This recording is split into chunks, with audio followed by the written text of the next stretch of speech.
Hello and welcome to a Wednesday night, very late night deep strike stream. We're about to get airborne. As you can see, we are actually launching in Case 3 conditions tonight, which will be a straight out departure. Hopefully I'll remember not to do the wipeout. We're actually bombing Russia tonight, up near the Black Sea. Airport code will be URRR. Let's see, the name of the location is Rostov-on-Don.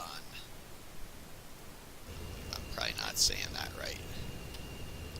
But it's going to be a 914 nautical mile strike. We're actually not going to be, it's probably not going to be as long as a lot of people are suspecting, just because we will have a tanker midway between us and the target, so we will be able to be a little bit more sparing with our fuel. But without further ado, we're going to go ahead and blow this popcorn stand and get the show on the road. So we'll be using full power. Need to check my trim. Noob, looks like. Let's see that. We'll be using at least 10 degrees nose up. There we go. Talon 310, launching Cat 1 outbound. 310 is airborne.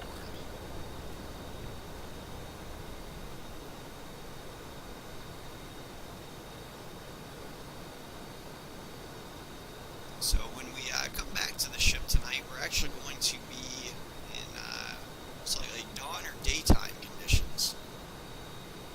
And we actually won't be able to see the ship quite as well. So it's going to be a little bit more of a difficult approach for us.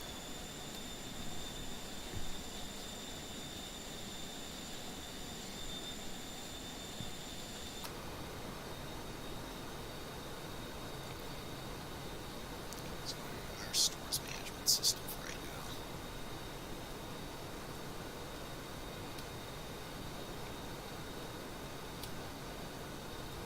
So we made it through the snow.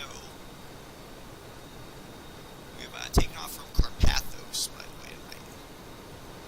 We're going to go ahead and secure our formation lights as well, and our strobes.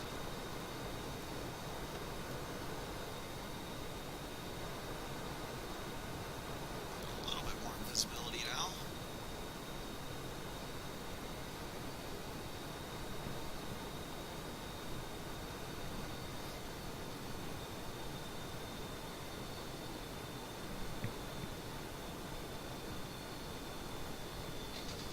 How's it going, Donut? Just got airborne.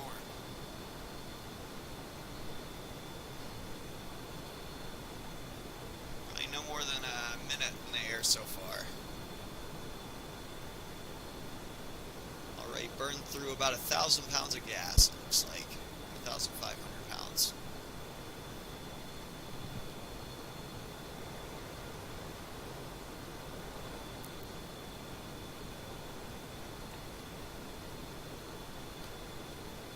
Turn on the floodlight for right now.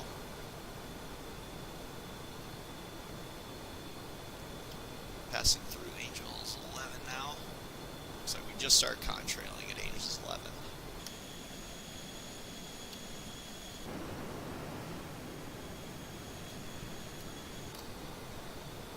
And put it into minimum burners.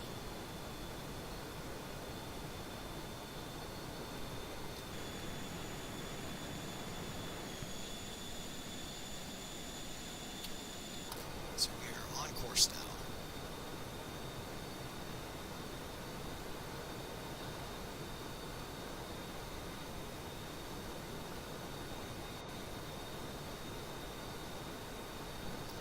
Planning on leveling off probably about Angels 35 tonight. Possibly a little bit higher. Here's our visibility. Finally start to see some stuff, and as you can see, the sun is starting to come up over here. We should go ahead and secure our floodlights. Actually going to switch the webcam over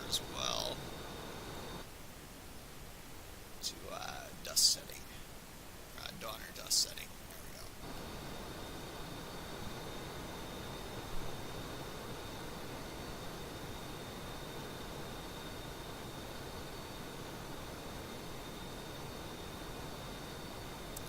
A little bit more turbulence.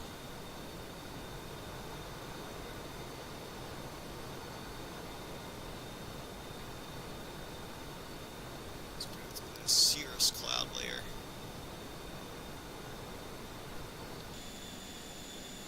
So we are above it now.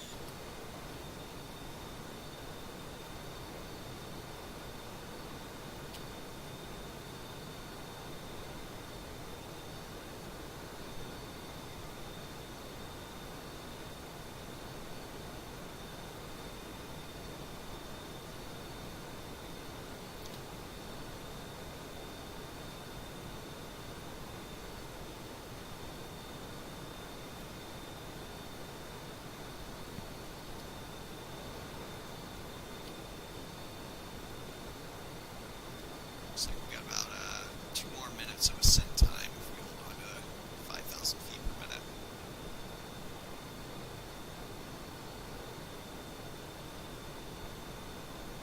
Going to increase our burners just a little bit. Yeah, we got actually a tanker midway, so don't have to worry quite as much about gas tonight. So we'll actually be able to cover this 900 miles quite a bit faster due to that.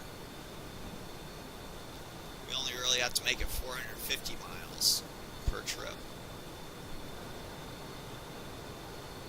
Usually we top off right over the ship right after we take off, but figured tonight we would show the capabilities of the fleet arm and have a tanker about midway. In reality, though, you would only be able to take off one of those one time, most likely, if you're going to fill up, because actually you'd probably need several tankers out there, because one would have to refill the other one that's on station, you know, continuously transferring fuel until you work your way down. Just because one of those tankers, you know, it's going to need enough gas to make it 400 nautical miles back as well.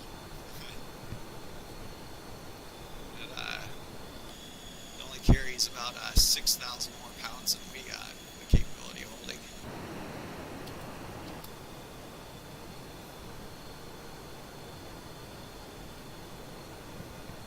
Now that is what I just said applies to Navy tankers. That's not, of course, an Air Force tanker like one of the bigger ones could obviously top off a jet a lot easier. But typically the Navy jets, the Superhornets that have the buddy tanks on it and whatnot, they're primarily used for near the ship, so in case like some bolters or something like that, they can go up and grab some gas. Here's Angel's 35. I'm actually going to keep climbing a little bit for right now. I want to make it over the tops of these thunderstorms.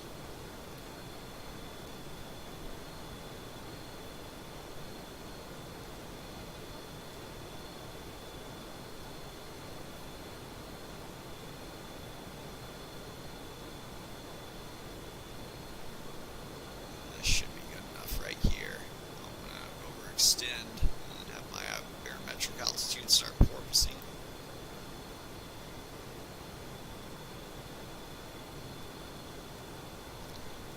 Let's see what our HSI starts telling us here in a few minutes once we level off and gain our speed back.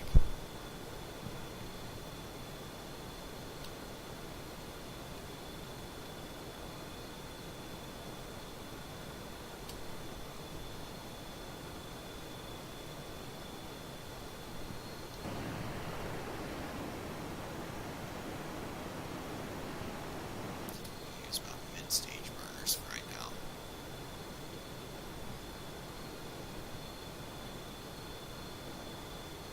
Yeah, I know. So they would probably never do something like this in real life, you know, with a Navy tanker. This is almost just showing the capabilities if they had to do it, but they would most likely have a Air Force asset nearby or something. But I know the Brits, for example, did something similar to that during the Falklands War with their Vulcan bomber.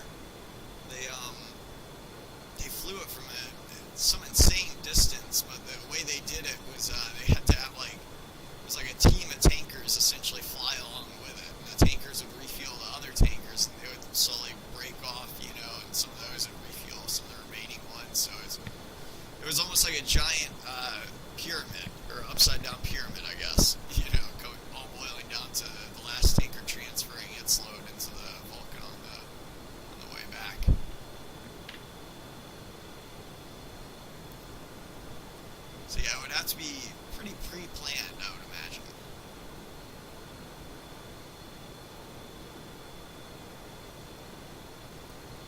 So it's still estimating 0 pounds if we were to maintain this fuel consumption and continue to go towards the target. See, at that, though, it's estimating 1,500 pounds. Probably go, I'm going to go to a little over mid-stage motors.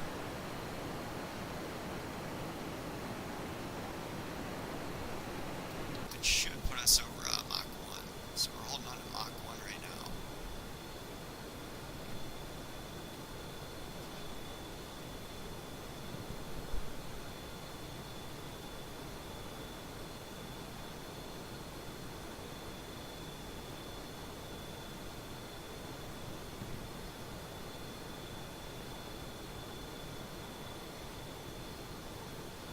In reality, we should actually be able to use full burners. Try that.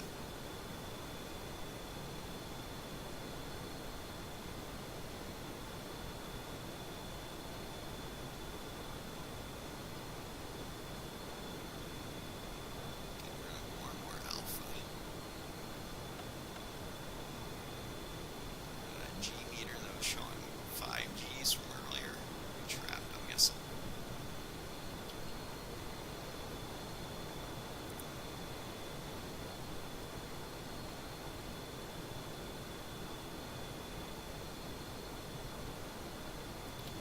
Way back will be even quicker because obviously we won't have these extra weapon loads on. We'll probably end up punching off these 2 wing tanks as well.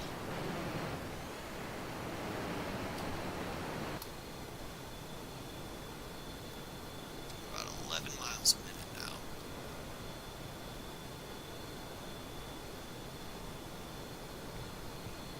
Probably about 45 minutes out from the tanker.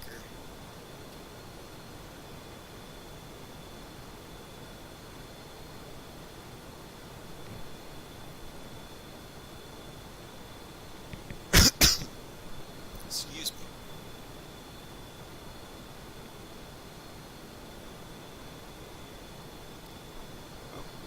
I actually do not use any scenery upgrades. Or, actually no, I take that back. Grand Canyon, I have a freeware Grand Canyon add-on, and then the Orbix Portland area, and man, what was the other? Bowerman, that freeware Bowerman package, but I haven't actually paid for scenery packages.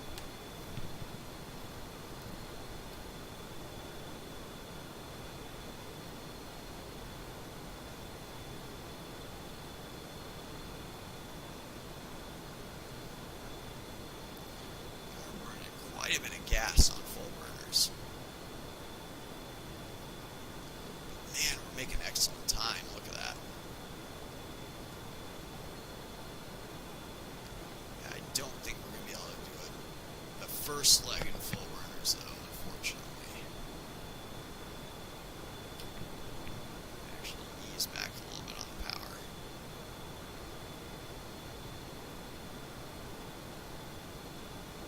Way back, though, we should. Should be able to do it. Yeah, we'll hold on to mid-stage burners for now.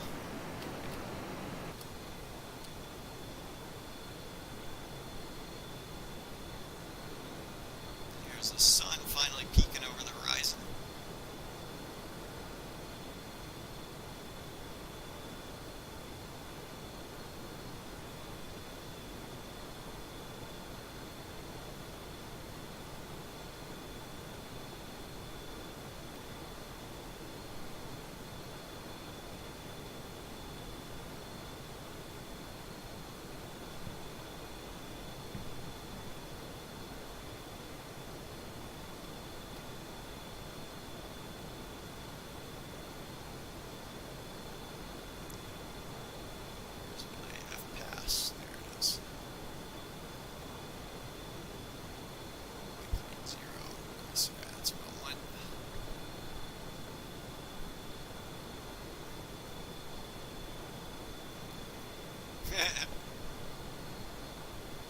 It's actually a pretty fuel efficient jet once you get it up to this altitude, but I am pushing it pretty far.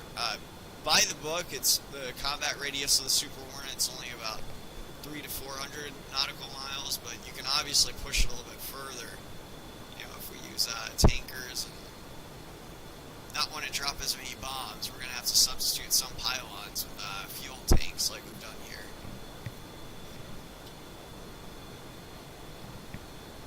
Oh, looks like my chat bot is working.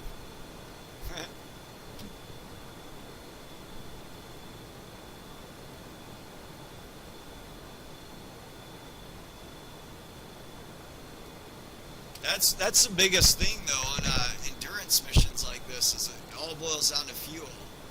Because even though I could probably press into full burners, the problem is if I got jumped along the way or something, like each engagement is going to probably use, like if I just was to turn this jet around, like do a big loop or big circle real quick and full burners, that's probably going to burn like 1,000 pounds of gas or at least 500, depending on what altitude you do it at.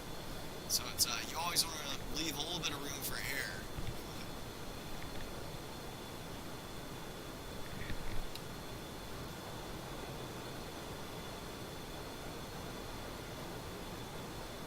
Which I'm not leaving much for tonight. If I was to get jumped, I'd probably have to resort to using my missiles at first. Just bring my nose around and launch one just because I don't have the gas to keep turning and burning.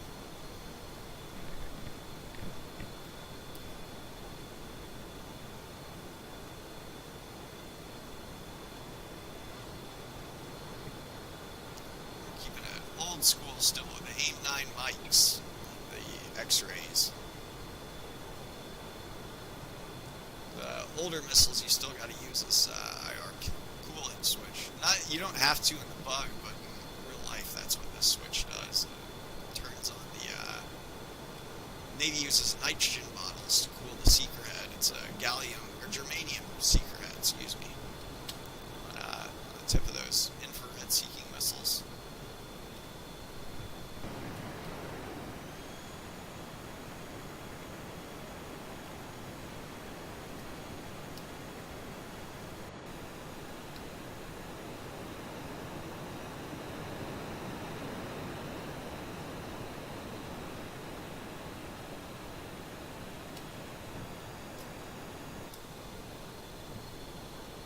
Still doing supersonic though.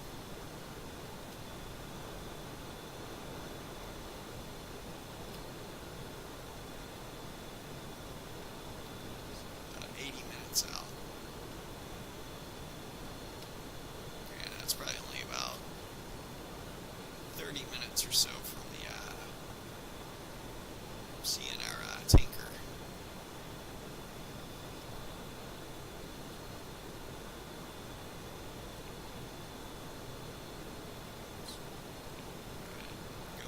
Hot. Look out there. We're not going to see him yet, but I'm going to go ahead and turn on my radar.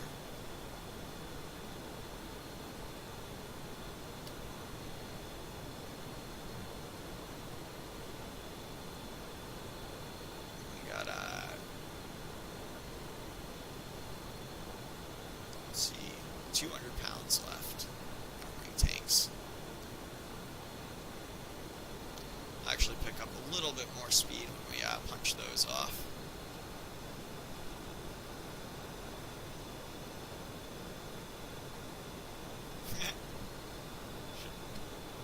Yeah, it's a very in-depth airplane, and I've been flying it forever though. So. Here's 17.6, that is the maximum load of our centerline tank right there, our internal load. So we're going to go ahead and punch off these two wing tanks. There they go. Let's see who those hit down there.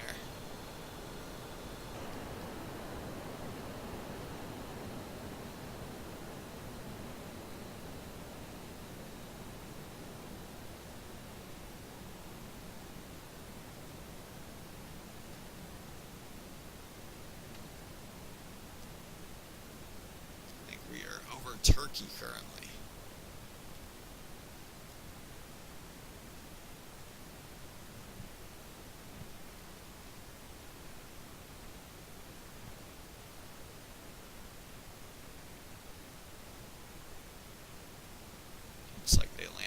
mostly in the middle of nowhere.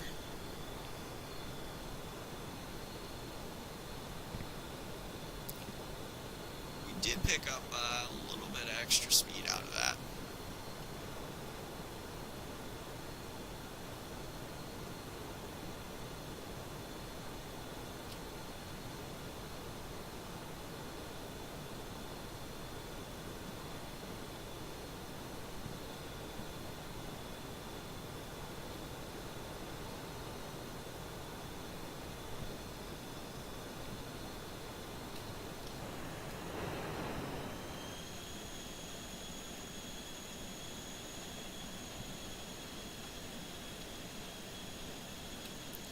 And in real life, they usually don't punch those off. Those fuel tanks are pretty expensive. They need a pretty good reason to get rid of them.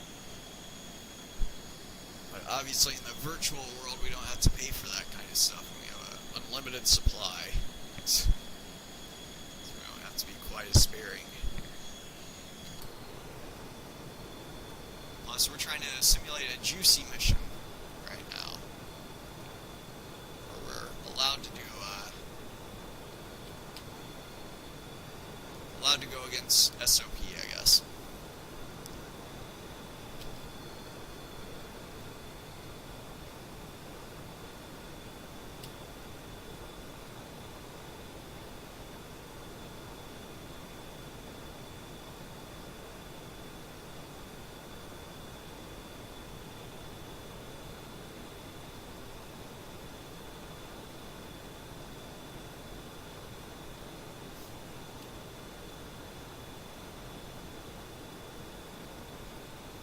I believe the tanker is slightly over halfway there, so once we top off, we should be able to go as fast as we want to the target area.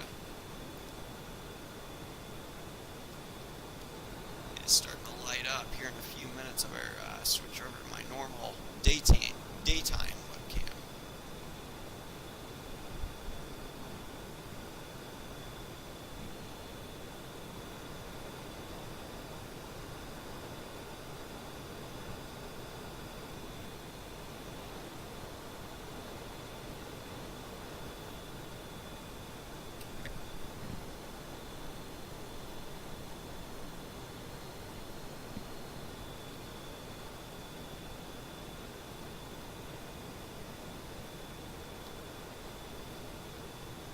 Let's see, 174 nautical miles. We're going to lose ship tacking right around 120, or excuse me, 220. So that's about 40 more miles or so. So probably about 4 to 5 minutes we're going to lose ship tacking. We're doing about 10 miles a minute. I'm going to start my timer and see how accurate I am on that.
Typically we cruise at about 8 miles a minute, so about 20% faster than usual.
So the ship, the distance that you start missing the ship at, it varies a little bit, but depending on your altitude, around Angels 35, you're probably going to see about 220-ish or so out of it. The reason for that is because of the curvature of the Earth. If you're even if you're high up, there's going to be a little bit of the Earth that gets in the way of you and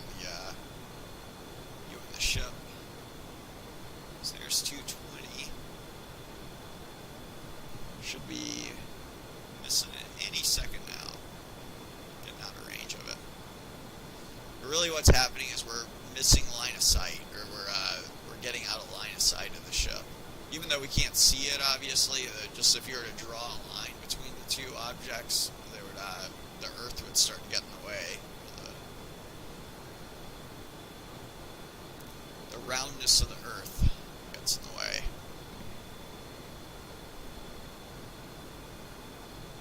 Oh, I think it was just my my internet speed. Oh, and there goes the ship TACAN. Go ahead and retune back into tanker TACAN. I'm not expecting to see him yet, but eventually we will.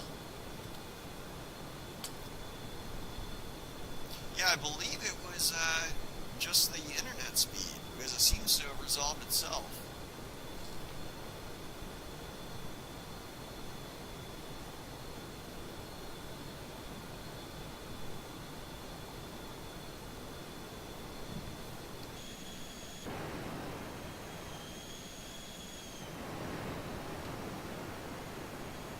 So Impact got 2 dumb bombs tonight. I'm actually going to be trying to hit the SAM site with dumb bombs from a high altitude just by dropping. Actually, we're probably going to be going for like Angels 15 or so, maybe Angels 10.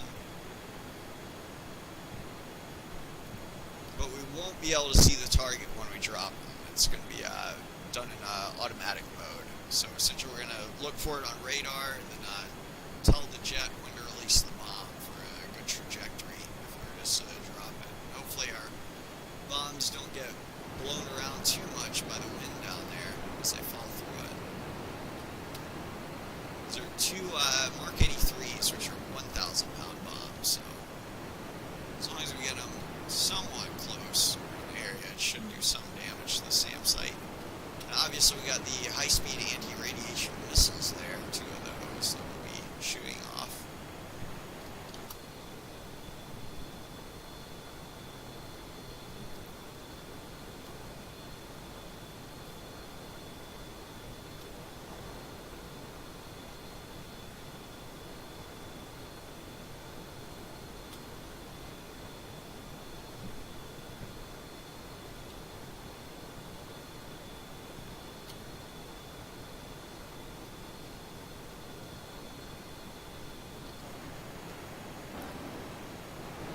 It's daytime now because the burners look orange, not blue anymore.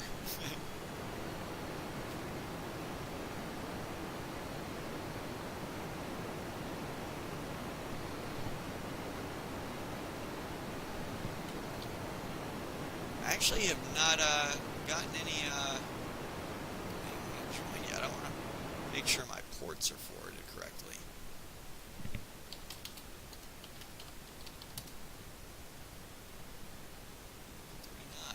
It does appear that they are. I'm going to double check that though on my router.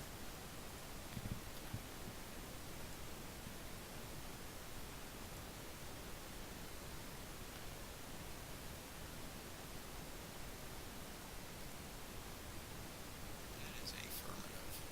It does appear to be forwarded.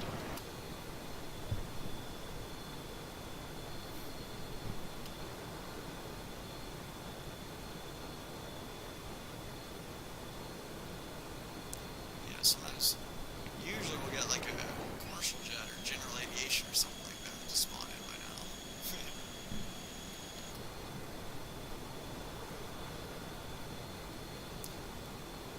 Right, I'm not expecting anyone to stick around though once they make it in, because once they start trying to land at an airport or something like that, it's going to be difficult on 16th mile visibility. Kind of got to know what you're doing. Visibility like this. Watch me crash into the back of the ship later.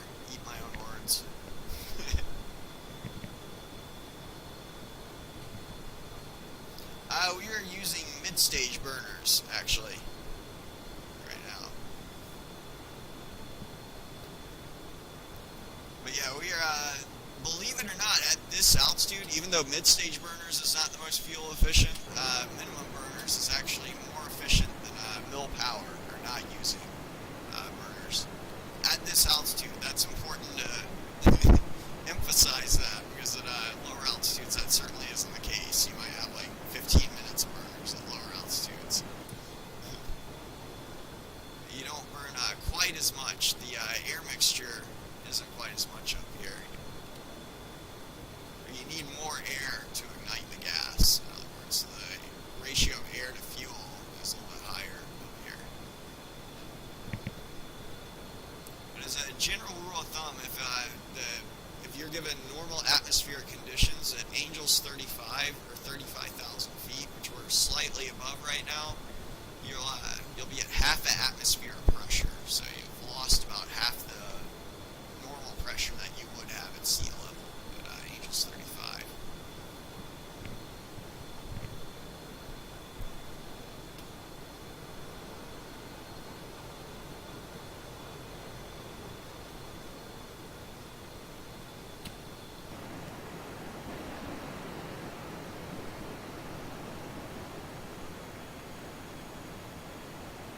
But yeah, to answer your question though, I do have the get there-itis right now. We are cruising fairly fast, but we're not too worried about it just because we do have a tanker in between us and the target. So we're going to be stopping by that and grabbing some gas, topping back off to 17,000 pounds, which we're holding on to 13.3 right now, which is all internal. But I am going to end up keeping this tank attached.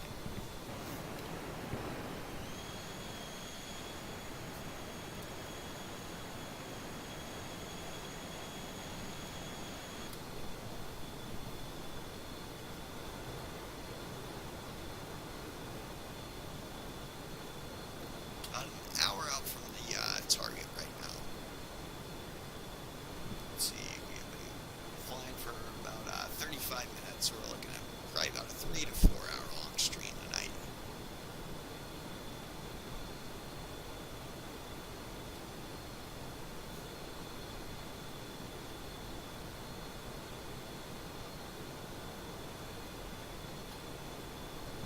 Let's see, we took off at about 900 miles. We're going to be expecting to see the tanker probably about 200, 250 more miles.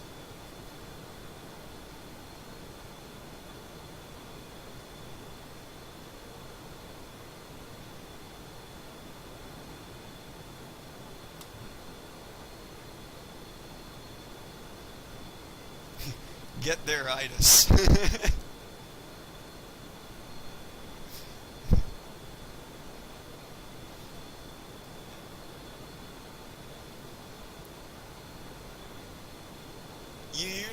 That's in aviation. That's usually a condition you don't want to have.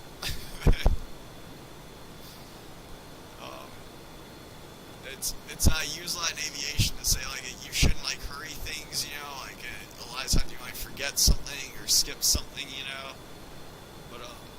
but then again, a lot of times it's the rules that apply to civilian aviation are a lot of times different from military. Like military might have time constraints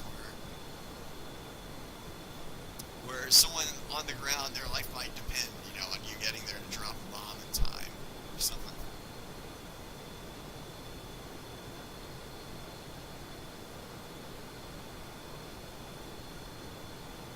Oh man, yeah, I'm just running on Steam.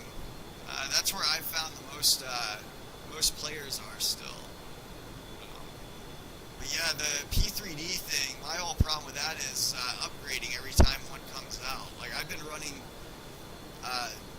pretty much the same license of the Superbug for like 5 years now, you know, and same with like I did have to make the transition from box to Steam edition, but I'm not expecting to have to update, you know, every 2 years or so.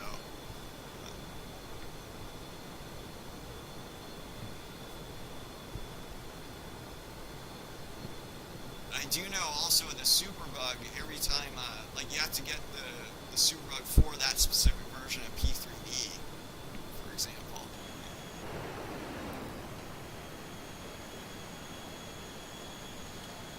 But yeah, that is a good-looking game.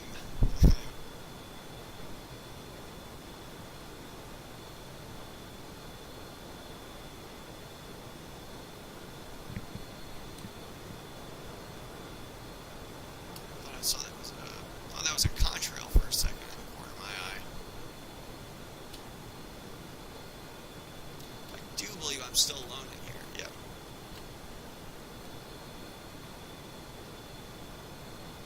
Looks like the Little Dipper is going to get covered up by the sun.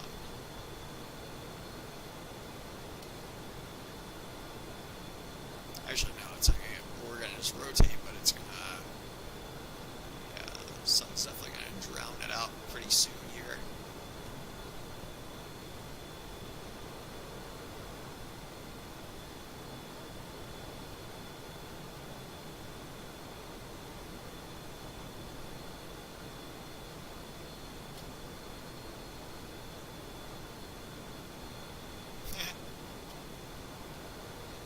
That's a good looking game too. I'm still sticking with the Hornet though, usually on this stream. So I wouldn't, I've been asked to stream that one a lot, but yeah, I haven't, I don't have any plans to, I guess.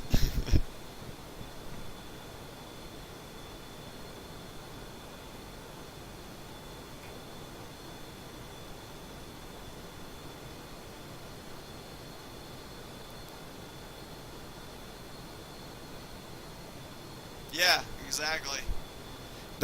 There's a common expression that I agree with that says the right stuff isn't the right stuff for commercial aviation, and vice versa. Like the right stuff for military aviation isn't the right stuff in a commercial cockpit, you know, and vice versa.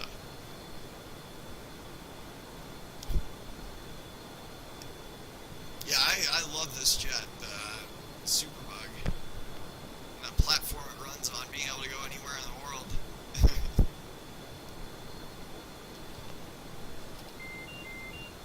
We got a home fuel master caution. Not too worried about that. We are going to continue to press on towards the tanker.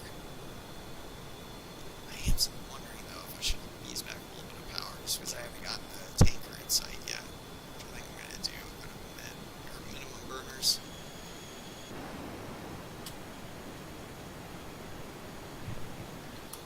And there's another expression I heard that holds pretty true. I guess this is also a little bit true for military as well. Like in military, you don't want to rush things either if you don't have to, obviously. But they said that, I forget where I've heard it, but it says there's old pilots and there's bold pilots, but there's no old and bold pilots.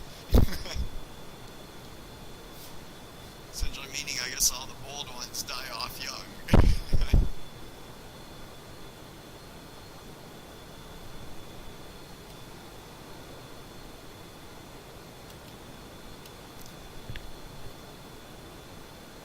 Obviously, being in a simulator, we don't have to worry about. We always have a reset button here.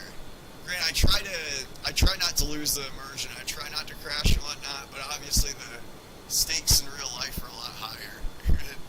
It's obvious. It boils down to operational risk management. You know, if it's worth it or not, I guess.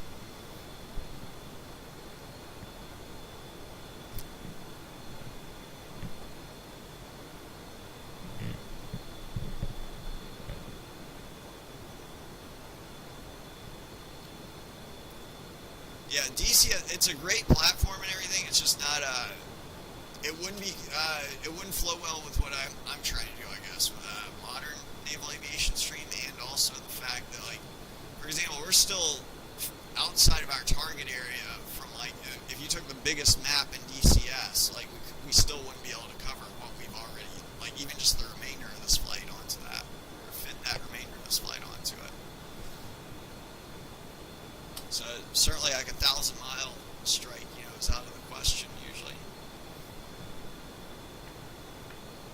I mean, in all fairness, you know, I'm not saying that that's like the only way to do it or anything. You know, you can certainly have, you know, plan out stuff in DCS. That's a lot of fun too and everything.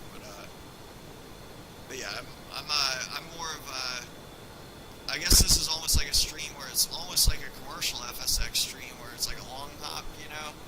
And then, except we blow something up in between, and we land on a ship at the end, if that makes sense. No, yeah, we take off from a ship.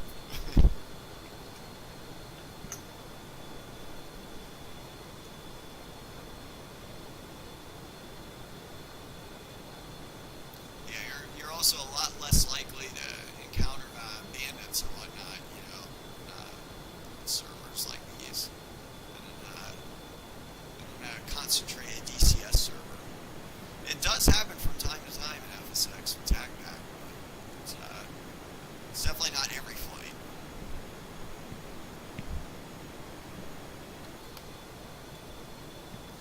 It looks like we came out of Mach.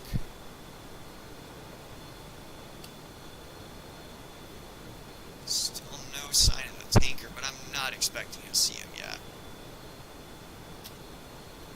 Maybe in the next 10 minutes or so, I'm thinking.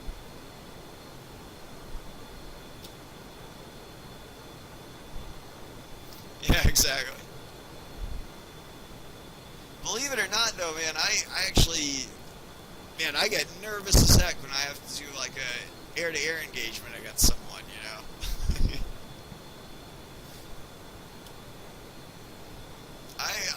I'm more of a pacifist, man. I just like to form up and fly formation with a lot of people sometimes.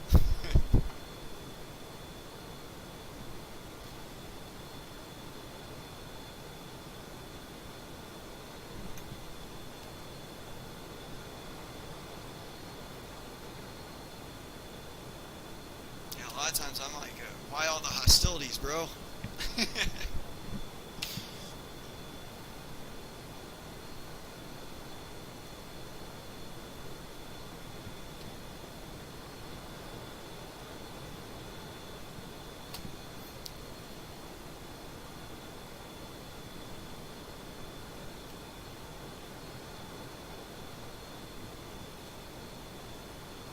Yeah, and it can be fun though, I guess sometimes.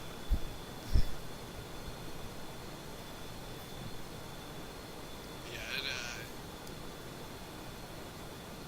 a lot of times though, I'm more especially after like flying like 1,000 miles or something like that, then you get jumped, then it's like you really don't want to get shot down or like have someone that just comes in and starts spawning in on you a bunch, but it's just continuously launching missiles or something, because that wouldn't be very fair if they're getting a fresh jet and you got fuel constraints and everything like that.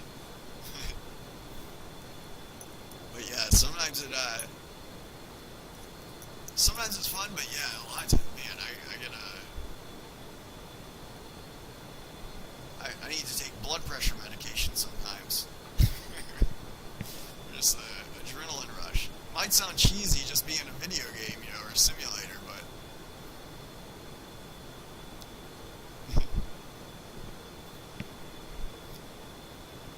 yeah, we should be there in, let's see, rough guesstimation.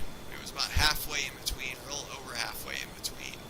So it was a 900 nautical mile strike, so about 450 nautical miles. That's where I would be expecting it, but something within the next 10 minutes we should be getting the TAC in. Actually, I'm going to start my timer, see how accurate my prediction is.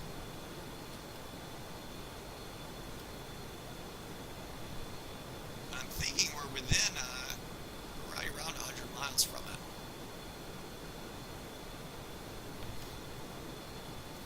The tanker stacking does not go quite as far as the ships, though. We lost the ship stacking. Oh, there we go. Oh, yeah. Appreciate the follow.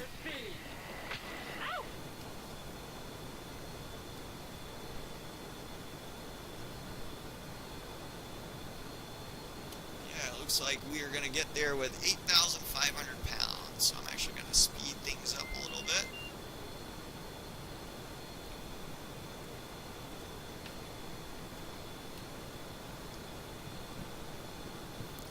Now, believe it or not, in real life, I believe the TACAN for the tanker actually only shows direction, does not show your distance for Superhornet. However, that wouldn't be just as easily. Oh man, Top Gun, yeah. Oh.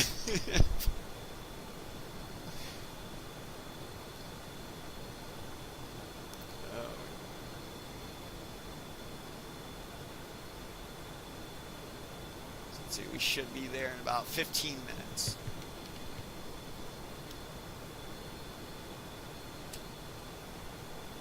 Our energy carried is still a little bit above our velocity vector. It looks like we're still gaining a little bit of airspeed.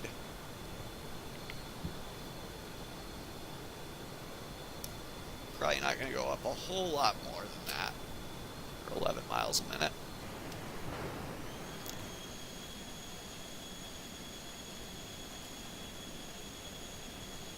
Yeah, tonight's trap is going to be the biggest challenge, though. We got a 1/16 mile visibility in the daytime. So we're going to be attempting a trap back on the ship without being able to really see it until after we're already on it. We were doing it the other day at nighttime, but obviously nighttime is a little bit easier than daytime. Sounds a little bit counterintuitive because you would think, most of the time night traps are obviously going to be harder or more difficult. Even though most of my night traps are actually better than my day traps, just because my CV1 approach is a lot more. You're not doing any last minute turns, into the ship. It's not a racetrack pattern or anything like that, but we're still going to be doing a Case 3 recovery CV1 approach just due to the weather conditions. However, like I said, it's going to be, we're not going to be able to see the ship at all. We won't be able to see any lights of it until after we're on deck, essentially. Oh, man. Nice.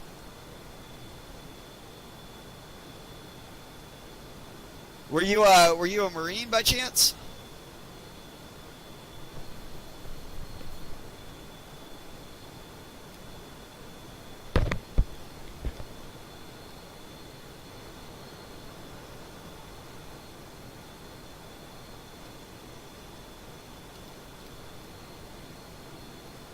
I was a Navy corpsman.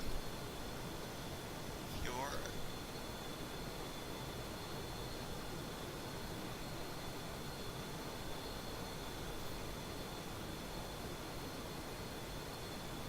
120 miles. About 12 minutes out.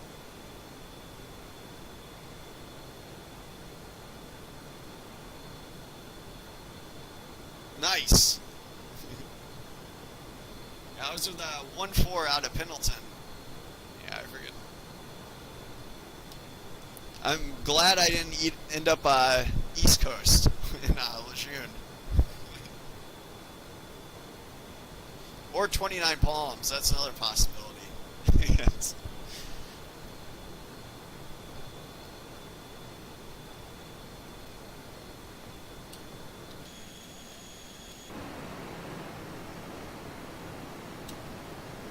No problem, man. Same to you, though.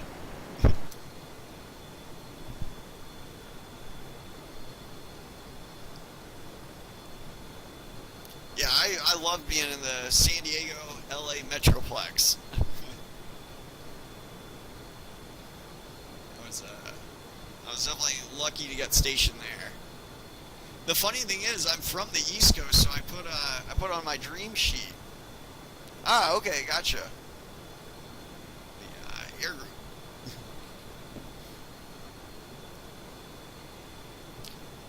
Yeah, it's funny, like, I put on my dream sheet that I wanted to go to the East Coast because I was from the East Coast, but, like, all the guys out of corpsman school, I remember that wanted to go East Coast got sent to the West Coast, and vice versa. Like, for some reason, the Navy, like, in the Navy, you have a boot camp up in Chicago, and then when I was in Corpsman A school, it was right there in Chicago as well, so everyone was centralized. So I guess Uncle Sam figured it costed the same amount to ship them to either location. They just didn't even bother paying attention to the dream sheets, I guess, or anything. But I thought it sucked at first, but man, San Diego or Southern California, it grew on me. After a year, I was very glad that it worked out the way it did.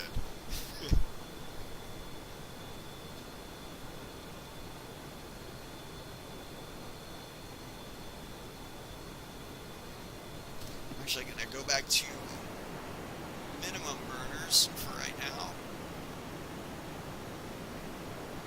And use the head real quick, and I'll be right back. I don't want to overshoot the tanker or anything. I know I'm not going to, though. So I got like 10 minutes out. Yeah, I'll be right back.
And I am back. We're still 85 miles out.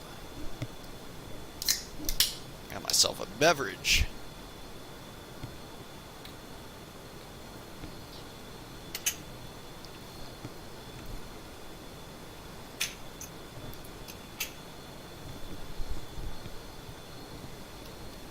Let's see, we can go ahead and really go up to full burners now. Yeah, we're still going to have 4,000 pounds when we get there.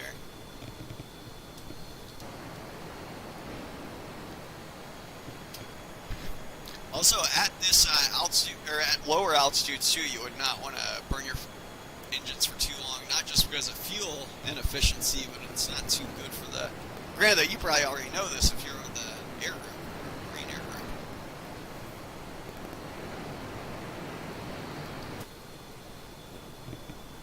But yeah, it's I know some jets you're not supposed to do it for too long, and the engines will actually have like catastrophic failures at lower altitudes if you leave them in burners. I don't think the GF414 engines are that way though, which the Superhornet has in them. But it's still probably best advised not to use them at that useful burners if you don't need them.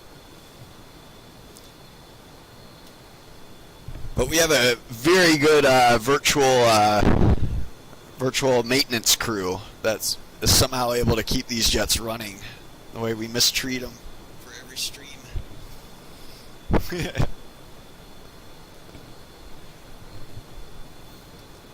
About 7 minutes out from the tanker. Expecting him at Angels 20. 310 bingo fuel. There he is on radar. We're going to go ahead and switch to air-to-air mode. There he is. We're going to actually start tracking the waypoint again.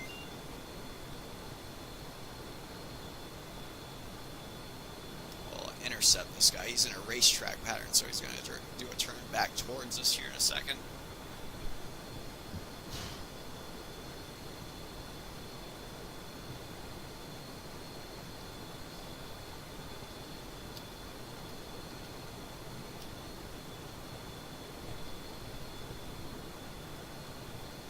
As you can see, our velocity closure rate is increasing quite a bit.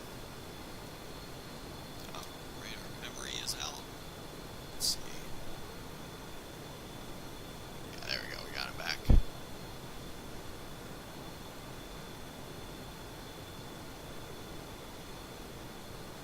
So let's see, right around 20 miles we're going to lose them on radar. That's what these numbers on your bracket mean, as at this range, as like our nose has a cone of radar coming out of it. So at this range, the highest altitude that cone can look at is going to be Angels 53. The lowest altitude is going to be Angels 22. So if he's flying along and he goes under or beyond this point at that altitude while we're at this altitude scanning like that, he's going to fly outside of our cone, if that makes sense. Like if our cone's going like this, he's in it, and he's going to be out of it eventually. I don't know if you could see that. Yeah. I'm probably terrible at explaining these things.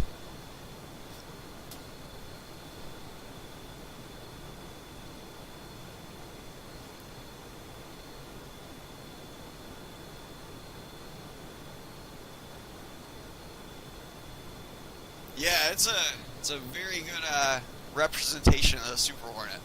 There's a few things this jet does that the real one doesn't. Like, for example, the TACAN for the tanker, things like that, or the INS system. It's not fully integrated yet. One of the biggest things is the radar system. Obviously, the real Superhornet uses the APG-79, the synthetic aperture radar, or the electronically scanned sensor array. Since that's all classified, they can't model that yet, in this jet, so they go with the APG-73, or essentially it's based off the Legacy Hornet's radar. But they're upfront about all that stuff, but for the most part, you could, I'm pretty confident I could jump into a Super Hornet and know how to start it up and know most of the things in it. I for sure probably I wouldn't be able to tolerate G's quite as well as an experienced pilot, but I'm gonna make my turn towards the tanker.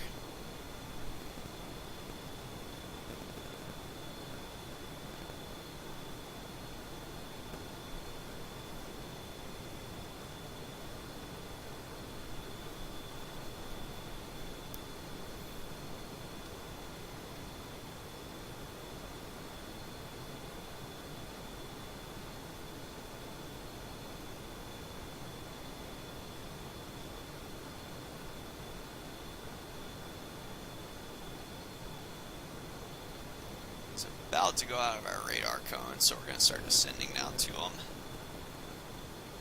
It's going almost 14 miles a minute now. There it is officially. 1.41 Mach.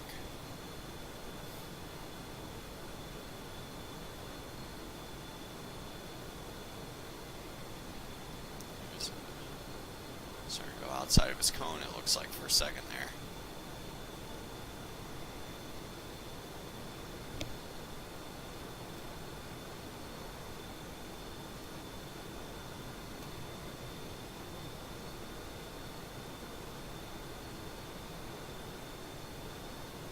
So our fuel's looking like 4.8.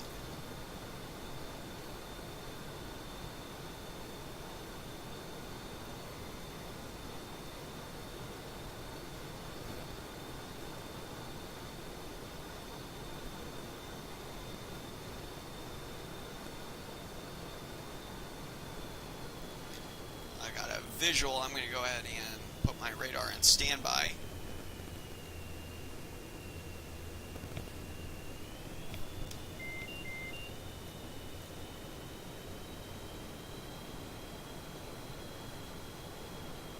Captain Teddy has joined the game, it looks like.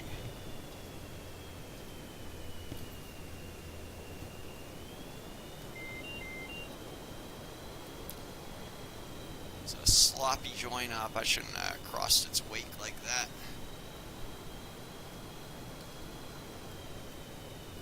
I'm still going way too fast. Let's do a quick roll.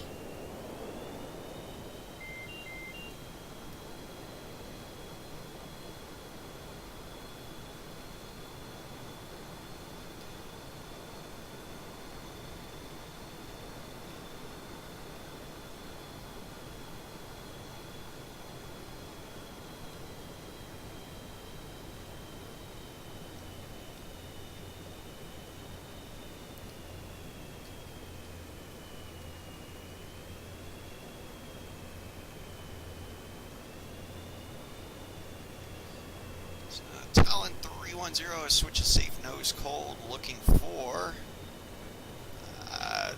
15K. Which is probably a little bit unreasonable to ask from this guy, judging if he's made it this far out. Let's see, we had someone spawn in right there. Let's see what they're in. That is a default Hornet. So it's most likely not tac packed.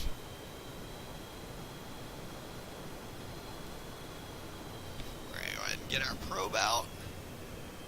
Get ready to receive some gas.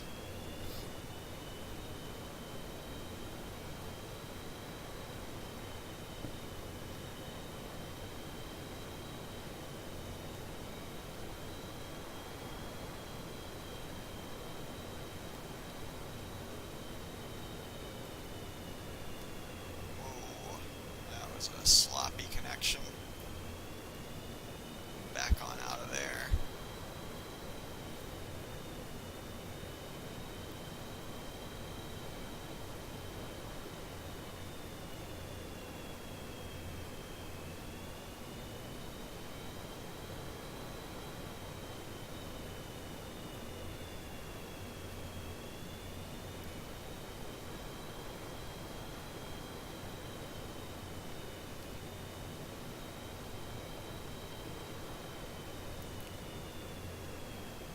Going back to the right.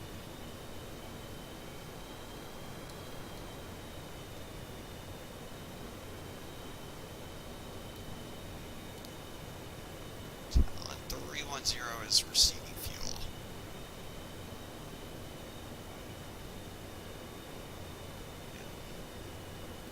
That was ugly today.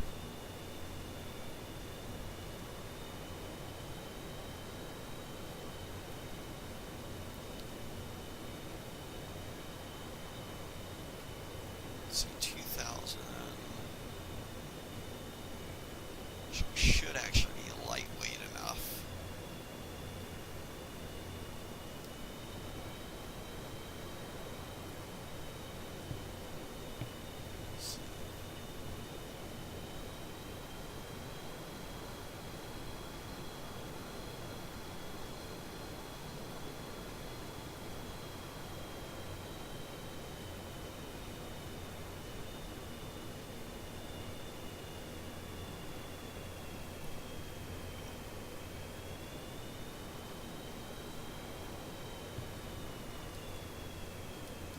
That's ugly.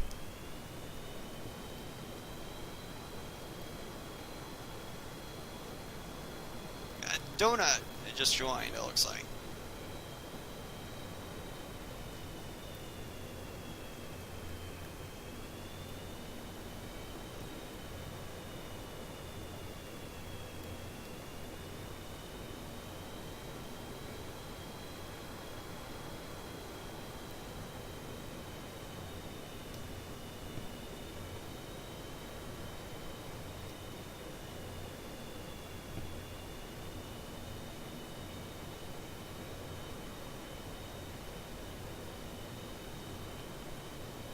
So it does about 1,000 pounds every 30 seconds. So we've got about 7,000 more pounds to take on. So that's about 3.5 minutes left of taking.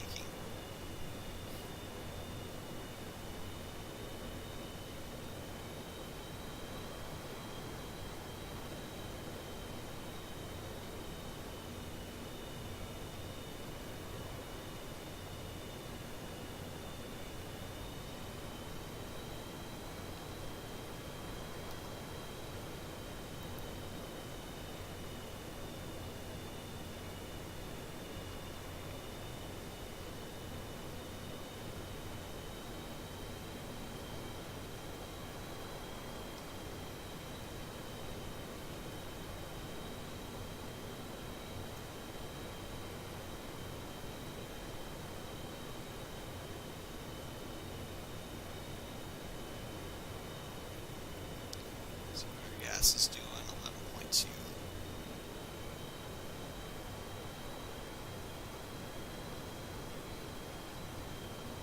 Should probably be in nav mode.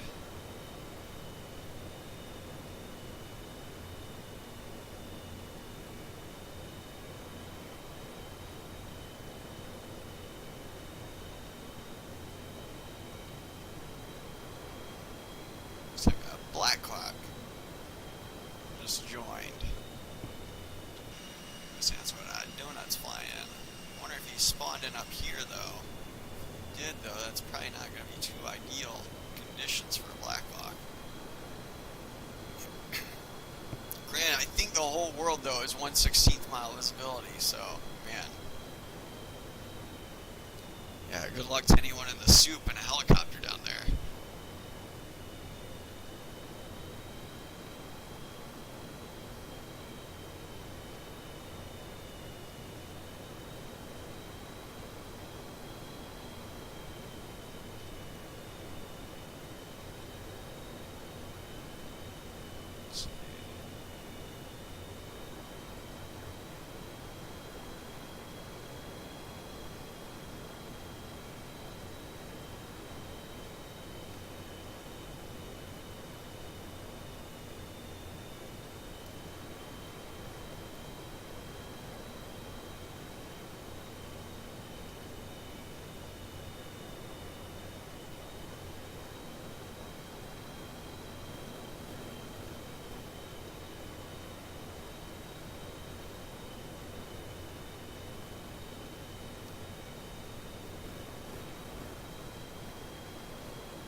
Not ideal at all. Yeah.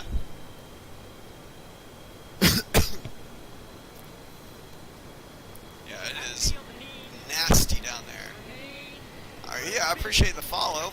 Whatever that was, let's see. Oh, darn, I missed it.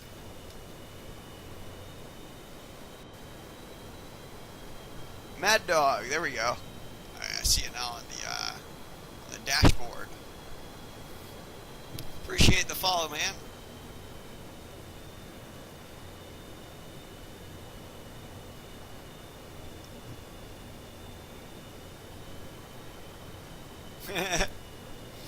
Oh man, I don't blame him. In order to land in conditions like these, you need to have an aircraft that's got at least some ILS capabilities, or the ability to tune into it.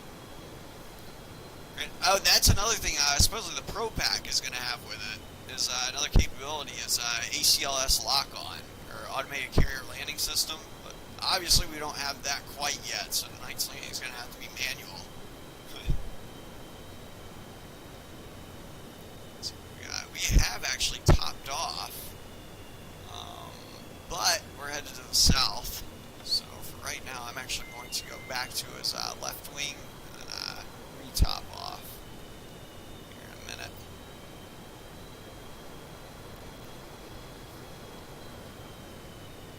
I'm going to wait for him to turn back to the northeast.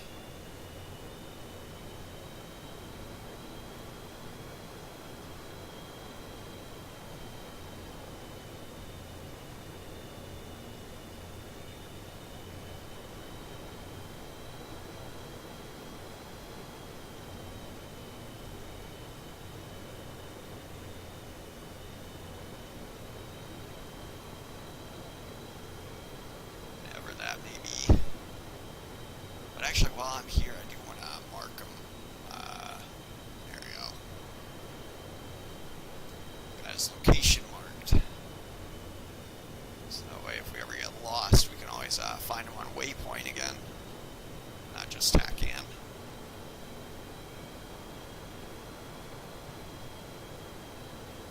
Here comes his left turn. So I should put him back to the northeast.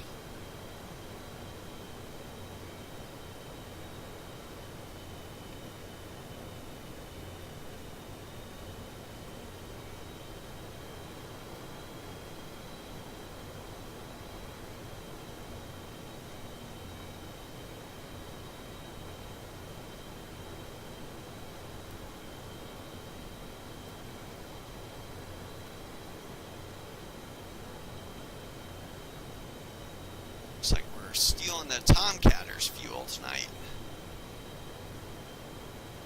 And I think that's what it is every night. Yeah,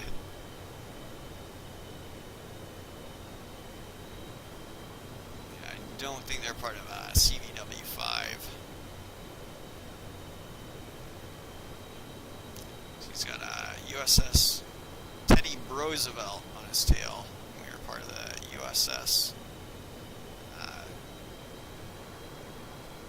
What is that? Pretty sure we're the Reagan. Yeah, USS Ronald Reagan. Oh, good thing I was lower.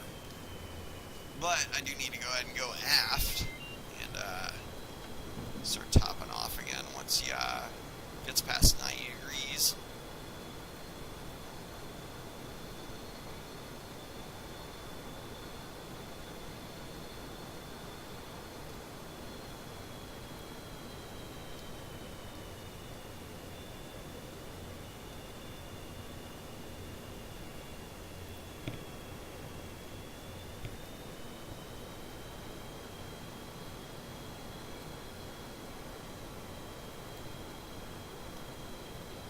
This is actually close enough for government work. Go ahead and start topping off here.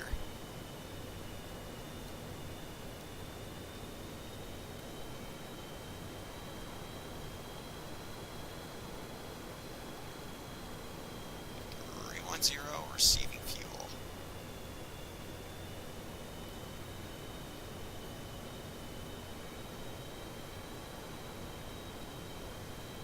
And look at that, we're already topped off. Go ahead and stow the probe. We'll say goodbye to this tanker for now. We'll stop back by him on the way back though.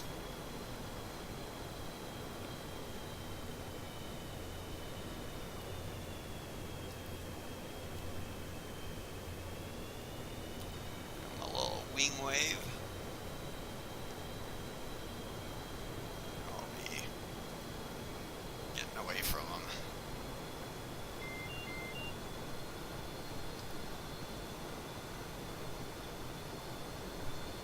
Climbing back up to Angels 35 for now.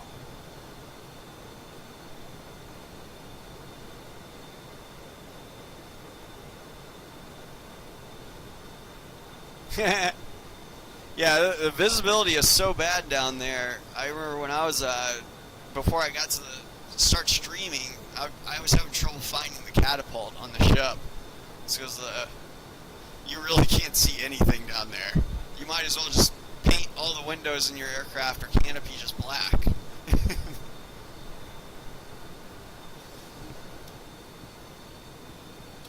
I will probably be using the radar though.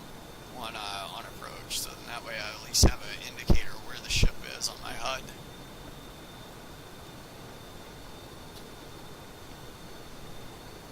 So I'm going to go back to nav mode for right now.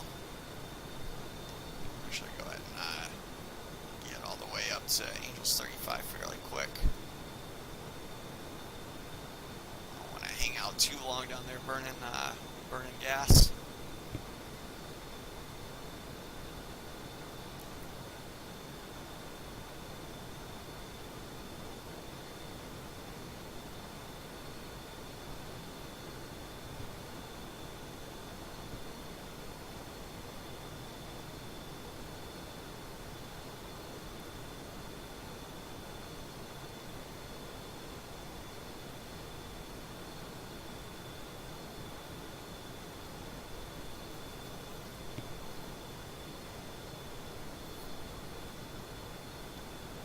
Angels 33.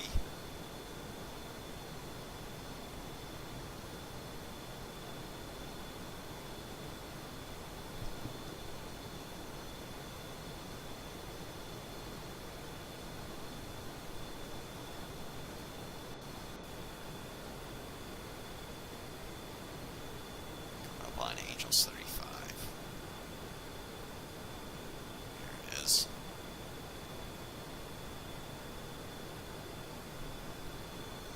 Close enough for government work. Let's go ahead and pull back to minimum burners. Let's check our fuel.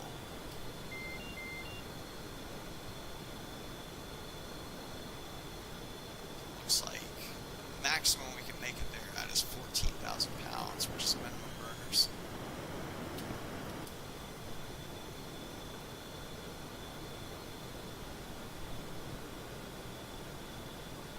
I'll go with 11,500 pounds.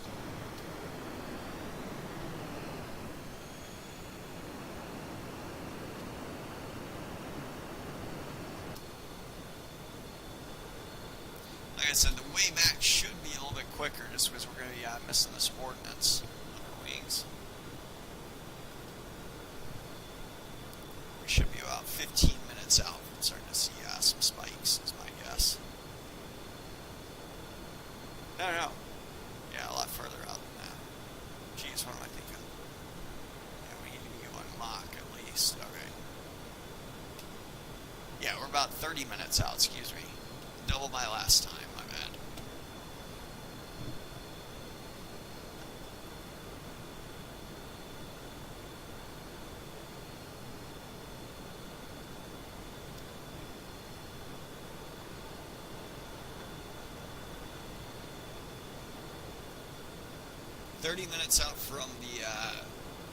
It'll be about 30 minutes out to see the SAM sites, but on the way back, I'm estimating we're going to be doing about 1.2 Mach, so it would be,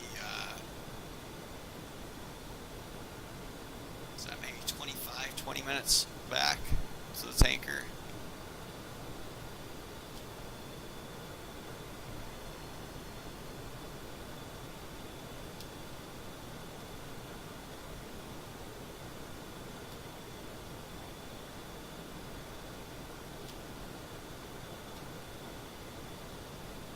This power setting, though, I don't know if it's worth it. I should pull back to first stage burners for right now. So we're actually not getting too much more Mach out of it. Captain Teddy is rejoined. Yeah, once we get rid of this ordnance, though, we're going to be going a lot faster.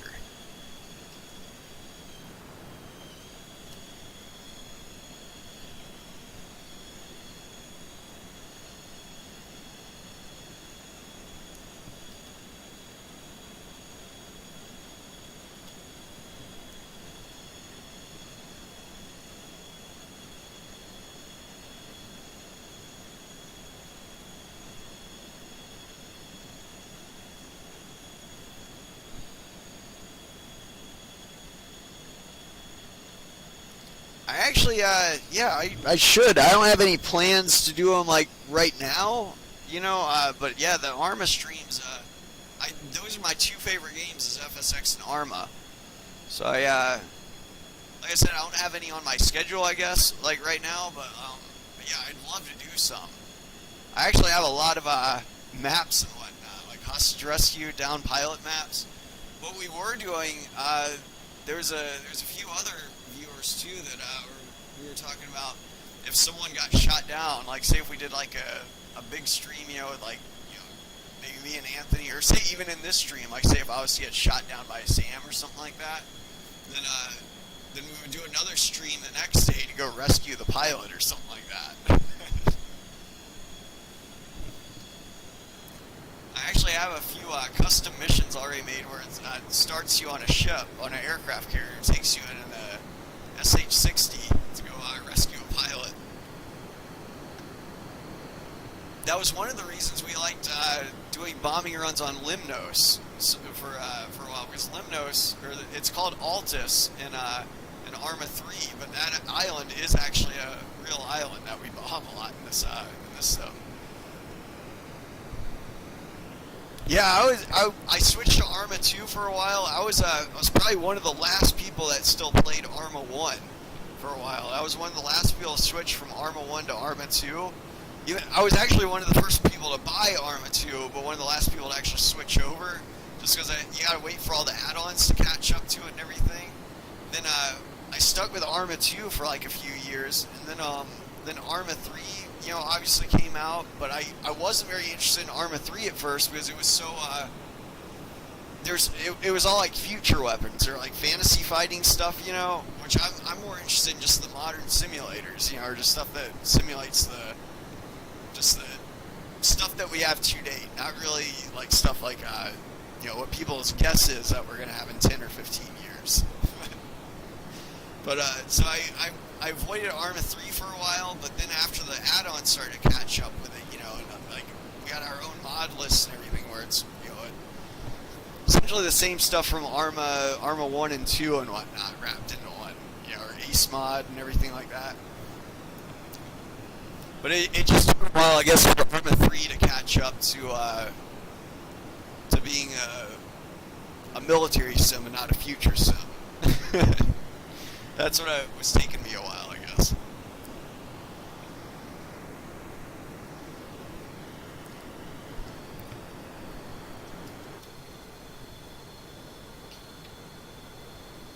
But yeah, if you're curious, like the kind of mods and whatnot that I run at least, they're mostly going to be naval or marine themed mods. Obviously, except for like the bad guys and stuff like that. But yeah, I think it's actually listed on in the description. But I also on my YouTube channel I have a video of us, like a really old stream of us assaulting a whole island.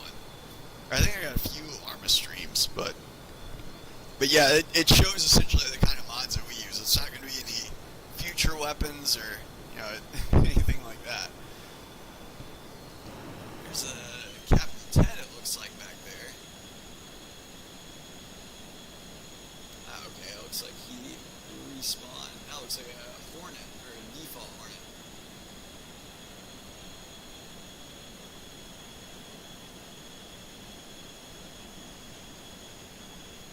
It's got pylons on. Could be a Charlie Hornet, but I don't think he has tac pack. The reason I say that is because we saw the contrail way up there and it stopped, and then he respawned. And if he had tac pack, it wouldn't allow him to respawn on the host.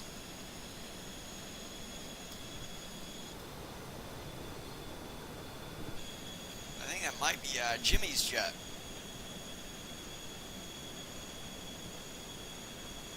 Try to get a better view of it. See if that's rectangular or circular it takes. No, actually, that is a Superbug, I think.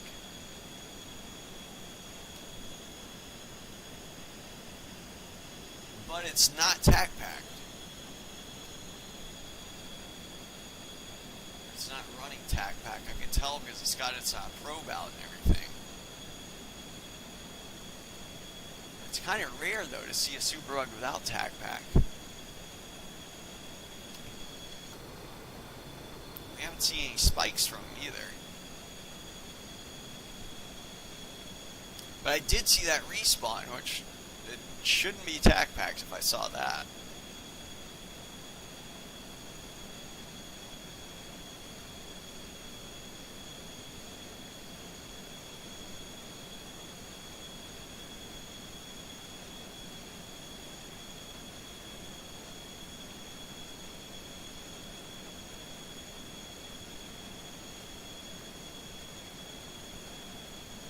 Yeah, we got his fuel probe out. If you can see that little white light on his nose, usually that's an indicator that they are not tac packed. When you see a jet flying around like this, either that or he could have tac pack and just extended his probe, but that's unlikely.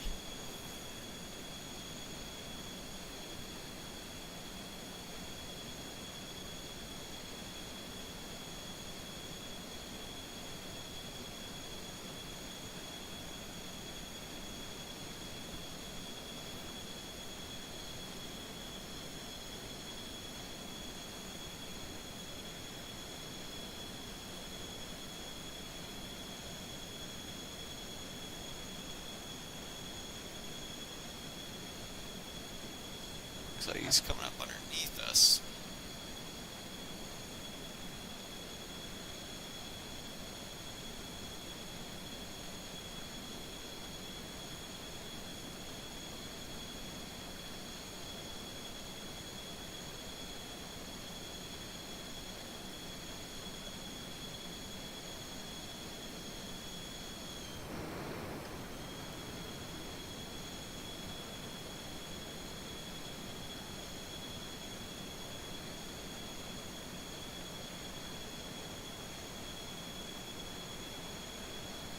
does have his smoke on too. That's not just contrail, it looks like. So he's got the smoke going like that as well.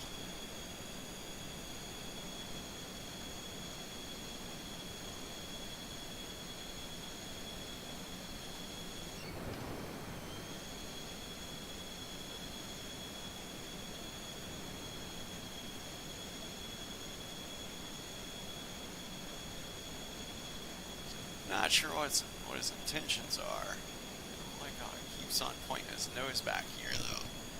Yeah, that's a break right now.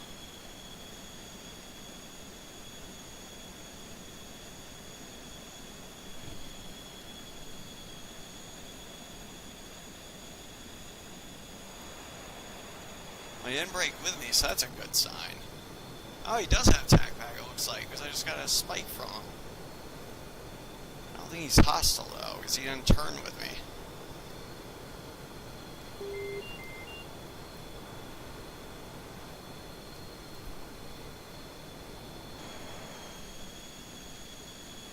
Oh, actually, he is turning with me.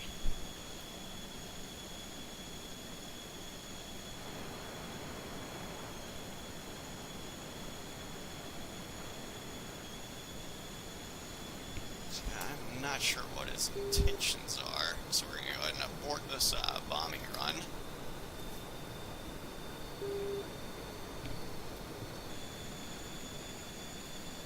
Yeah, he is turning with me, so he is. That does appear to be hostile.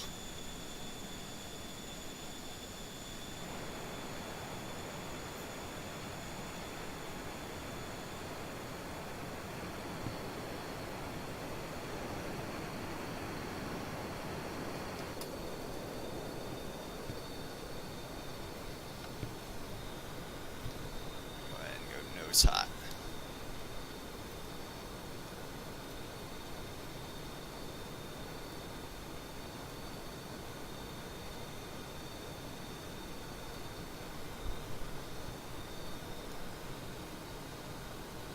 Guessing he dove down into here.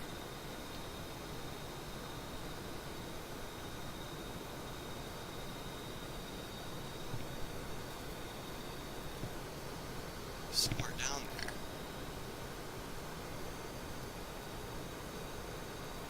Gun acquisition that cloud. Oh, looks like he's off to the other side.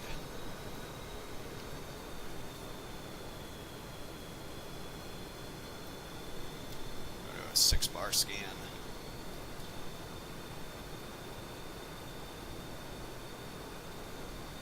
So we'll go ahead and put it back on tanker TCN.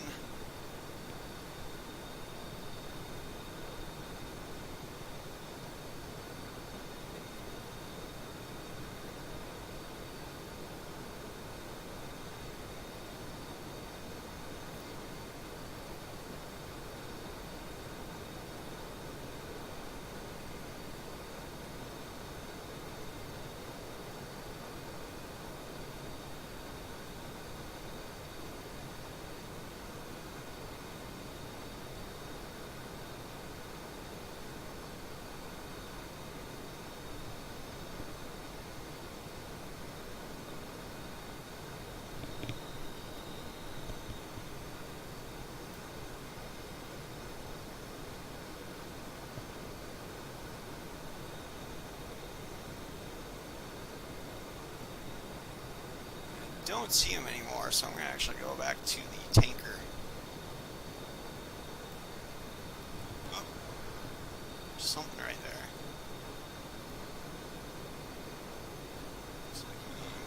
Oh, that's probably our own contrail. We're pulling a pretty tight turn.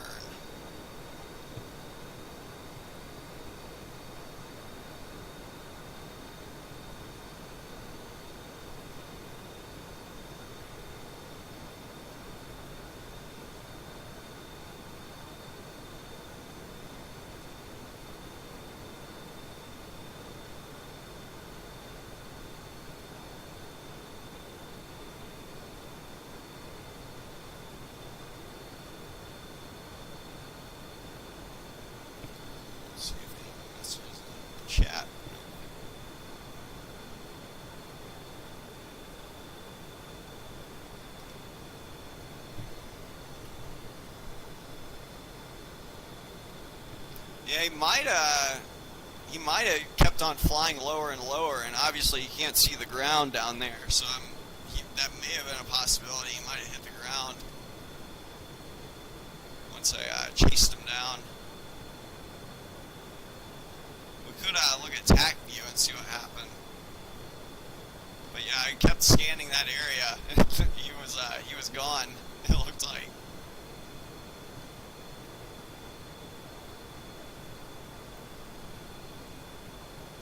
We are 100 miles from the tanker. Didn't want to jettison that centerline tank or really the Hornets, but it looks like Russia was defended today.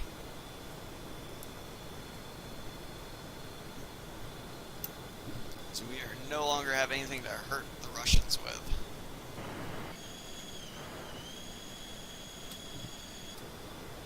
But yeah, that's the cue to break. If you notice, like I was watching him for a while, and then once he pointed his nose into me, that's when I broke. And I didn't think he was hostile at first, but then he slowed, and then he turned with me, which is usually a pretty aggressive act, especially in an unpassword attack pack server. There's usually only one thing that can mean. But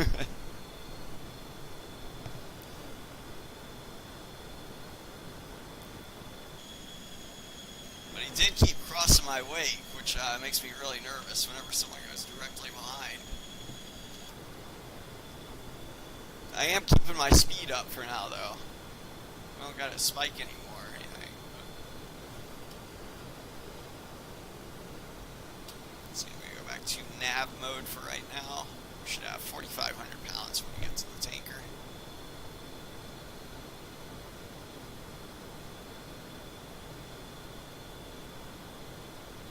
Doing about 12 miles a minute now.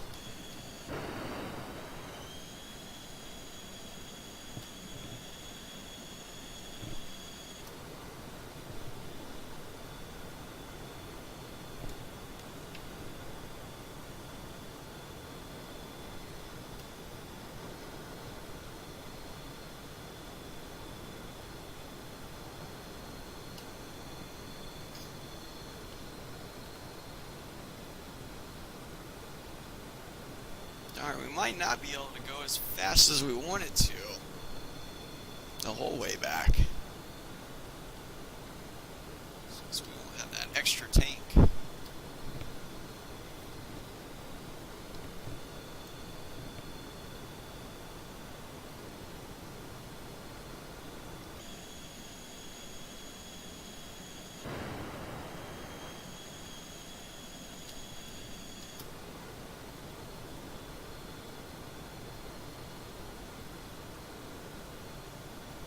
So we're 88 miles out now.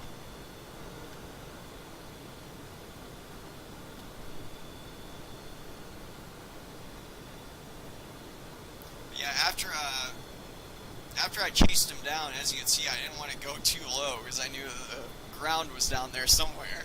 So I leveled off, started doing a tight corkscrew. Or granted, you don't want to do it so tight that you're bleeding energy, but if you notice, I was about 10 degrees nose up, just climbing in a corkscrew, so that way I'm building my energy while looking around, if that makes sense. Usually that will be a good way to keep your eye out while building your energy, getting ready for a fight.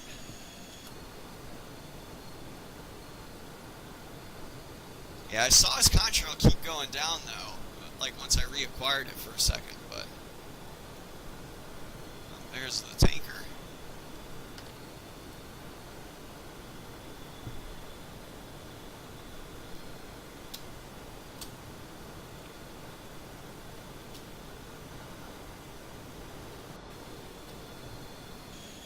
Lag spike there.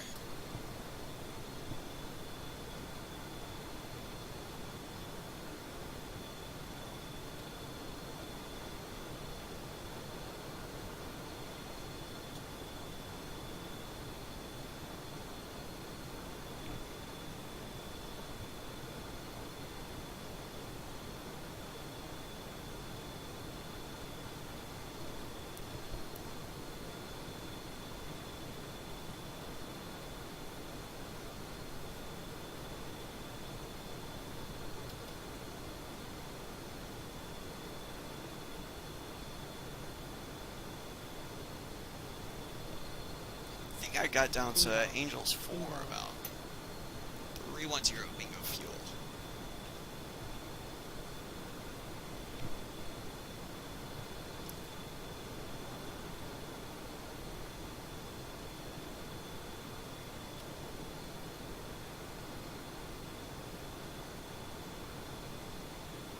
Yeah, well, that's put Captain Teddy on the IFF list as yellow. He hasn't shot at us, we haven't shot at him, but yeah, I'm not sure of his intentions.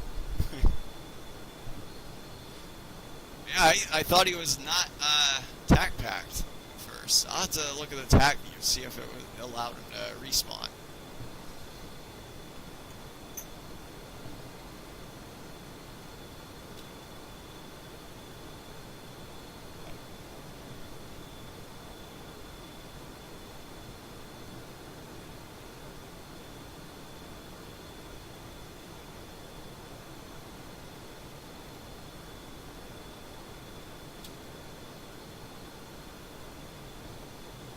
So we're doing 1.45 lockdown level flight. Pretty darn fast.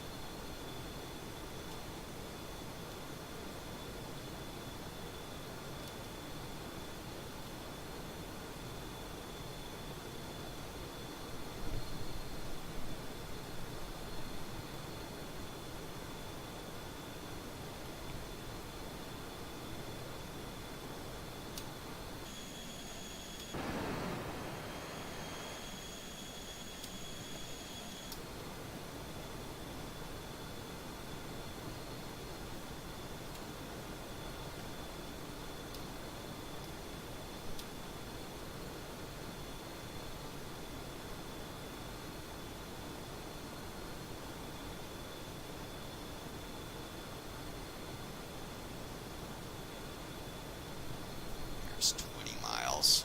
Go ahead and start descending down to the tanker.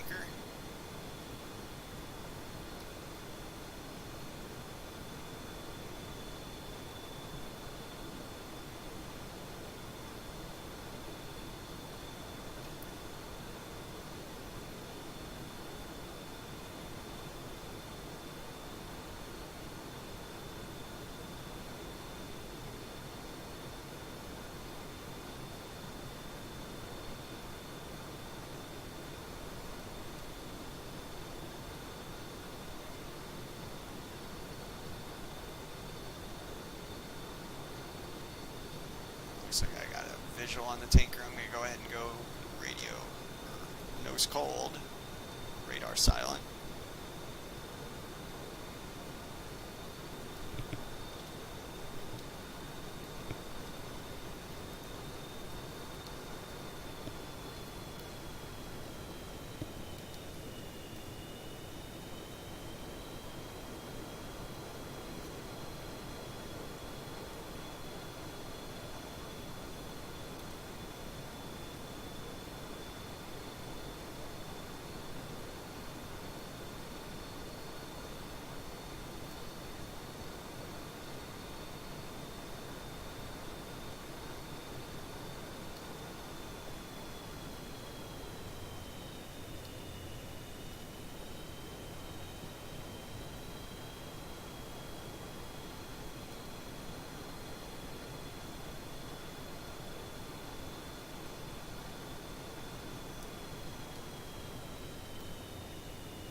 Talon 310, switches safe, nose cold, looking for 10K. Back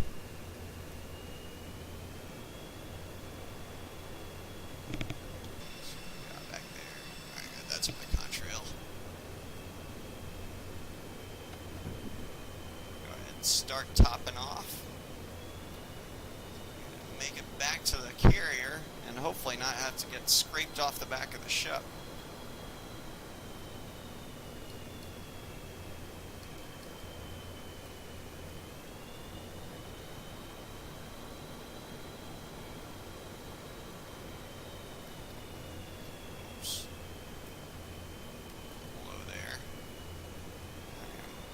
All over the place.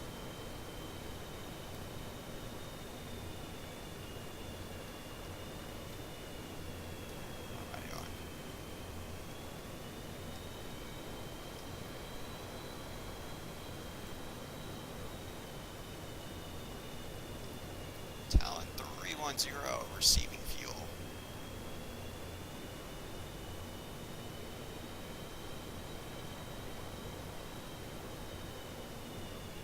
Captain Teddy has left the game.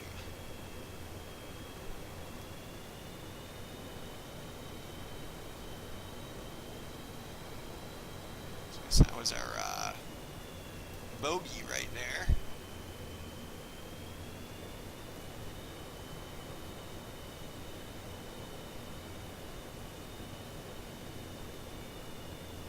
We'll have to see what actually happened on Tacview once we lost visual. Let's see if I can have a little bit of fun here.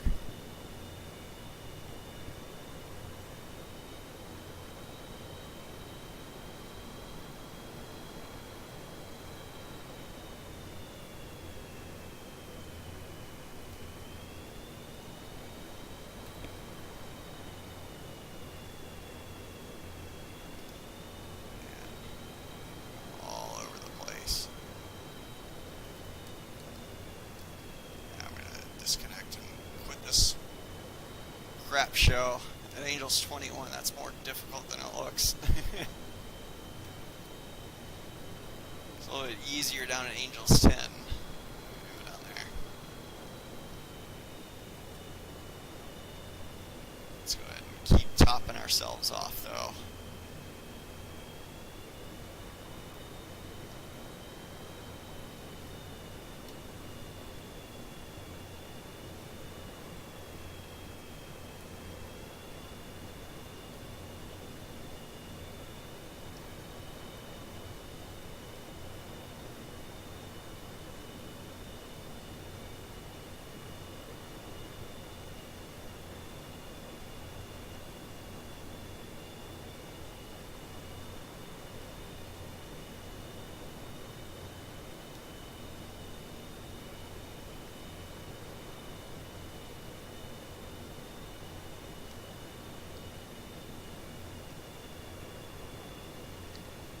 Two more minutes of tanking.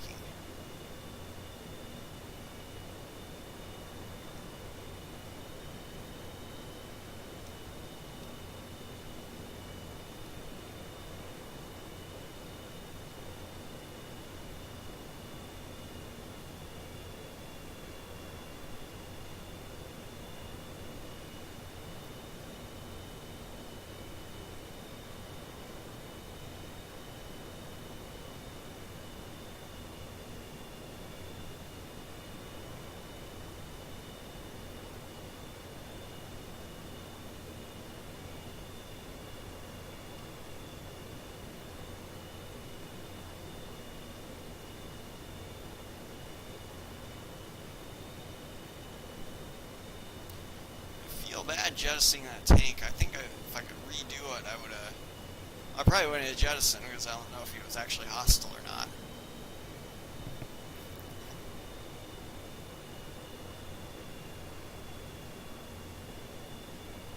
Yeah, I usually like to keep that center line tank. Doesn't have too much drag associated with it. Its benefits outweigh its costs.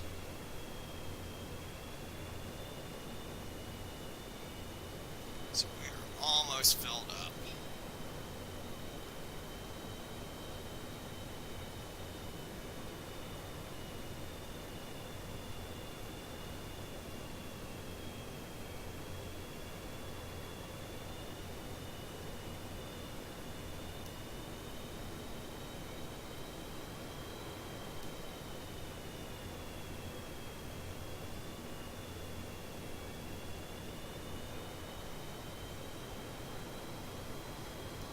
Topped off.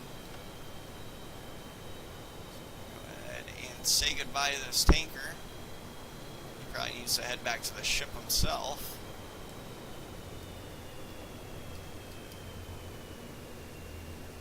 We'll do a wing wave for him. And we are out of here.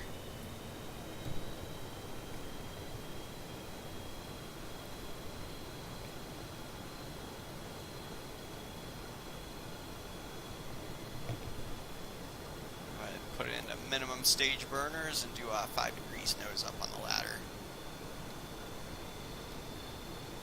We're going to be about an hour out. Actually, probably a little bit less than an hour once we top off.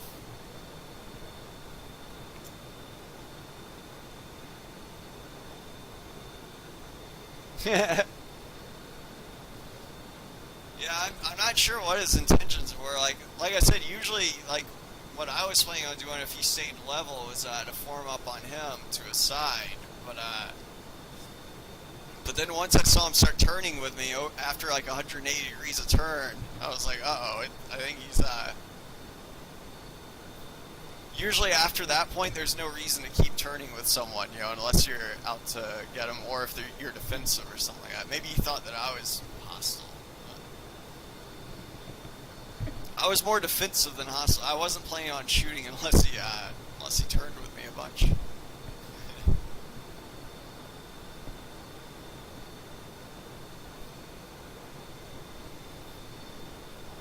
But he didn't shoot at me, which obviously makes me wonder.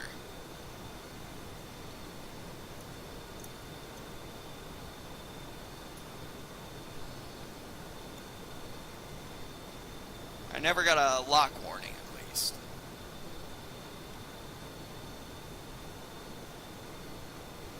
So HSI saying about an hour out. I think it's going to go down quite a bit, though, as we level off. In fact, I'm going to go ahead and expedite our ascent.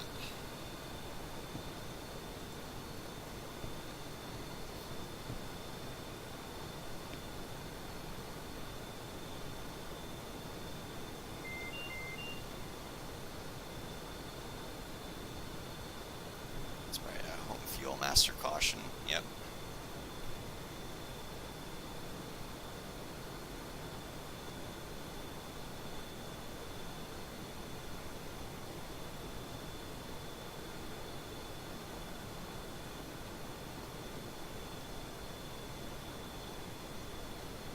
Yeah, once I knew that he was a superbug, and then I saw him, it obviously made me think, like, huh, maybe it is actually tac-packed, you know, but then once I saw the spike, you know, I knew for sure he was. But the thing that made me break though is he kept on getting closer and closer and kept on going across my weight, you know, aiming his nose back into me, which makes me really nervous because all it takes is someone just to pull the trigger as their nose is strafing across me, you know. It would be almost like going to the gun range and then like walking around the range, just like occasionally pointing your gun at somebody's head, you know, like it's. Even if you're not intending on hurting them, and maybe if it's like a pure accident, you know, you're probably going to get people probably won't appreciate it too much. Let's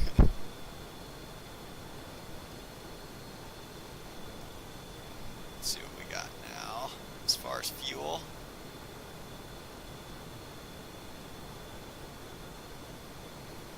Secured from home fuel master caution. This power setting, we're looking at 4,000 pounds of gas. I'm going to keep it at 7,500 pounds. There we go.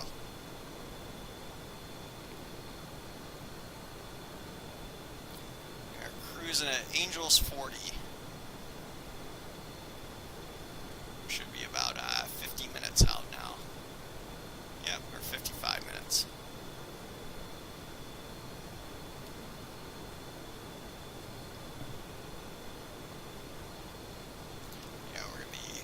Biggest challenge is going to be landing back on that ship, though, tonight, I think.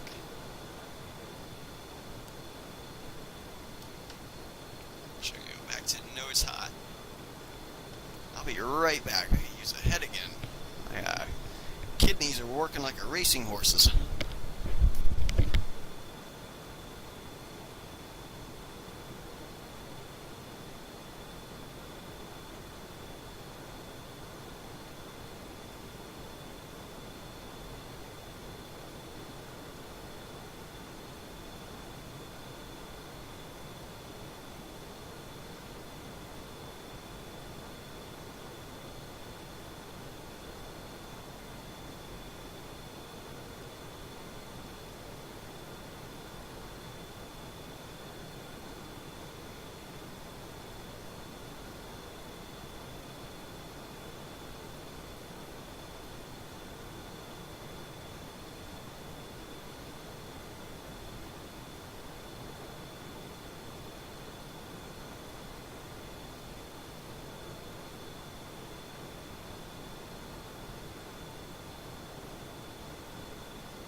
Hopefully we haven't gotten shot down.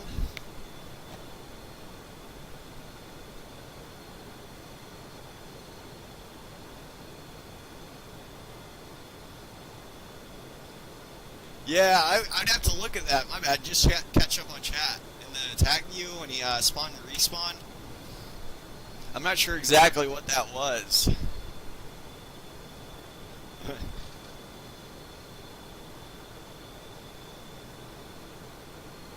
Yeah, when he started going low at 6 o'clock, like, granted, he was staying off to one side a bit, but he kept on crossing the wake, I noticed. Which I guess that in and of itself isn't that dangerous. It makes me nervous, but if someone stops 6 o'clock. But what he started doing also was 6 o'clock high and aiming his nose down, I think it's the time when I broke.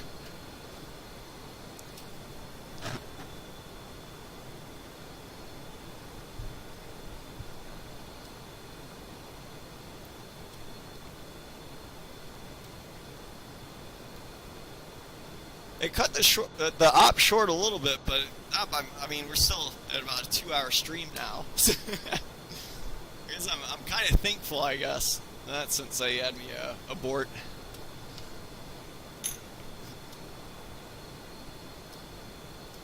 But yeah, I'm probably gonna get knife-handed when I get back to the ship because I pushed this button and didn't select jettison these stations like I should have. If anything, I would have kept this center tank.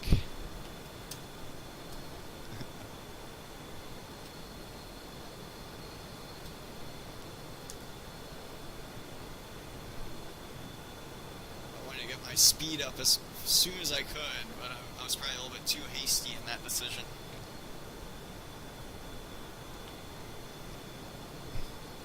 I think in one of my streams I wasn't hasty enough in that decision. Ended up taking damage and having to land a superbug back on the ship without a HUD. In conditions like these, that wouldn't be very easy. I'd probably have to use this ADI, the backup 8-ball. Not the, yeah, the knife hand. So when someone yells at you like that.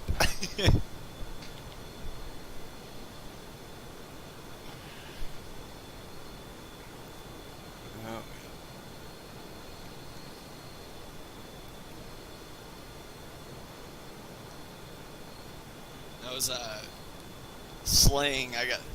My bad. You might be in the military for all I know, donut. Yeah, you probably. If you know what a knife hand is, then you may there's a good chance you're a Marine.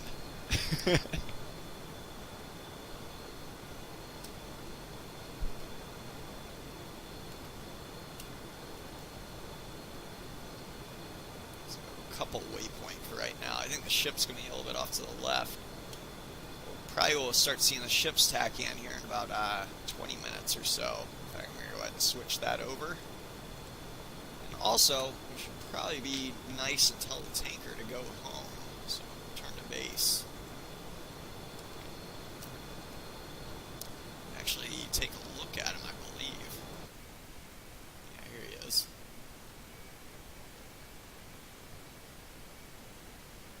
If he's ever going to put his drogue away.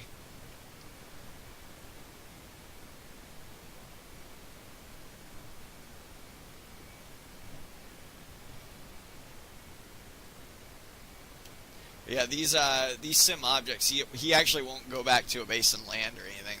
When you say RTB, it just goes into a turn and descending turn until it finally despawns.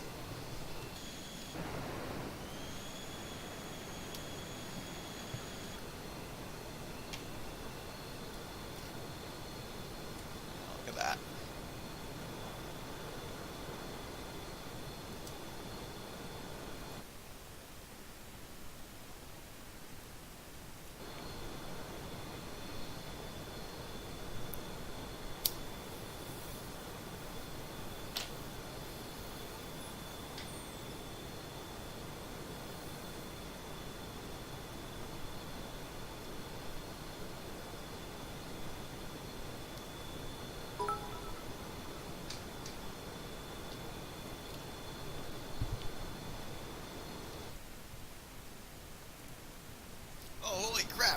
Hey, appreciate it, Anthony. There's my wingman. Got me with a bunch of bits.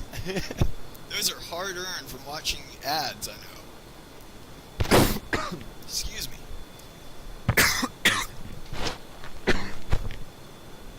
Gotcha. Yeah, big military family. That will do it. Yeah, you'll get spun up on all the lingo.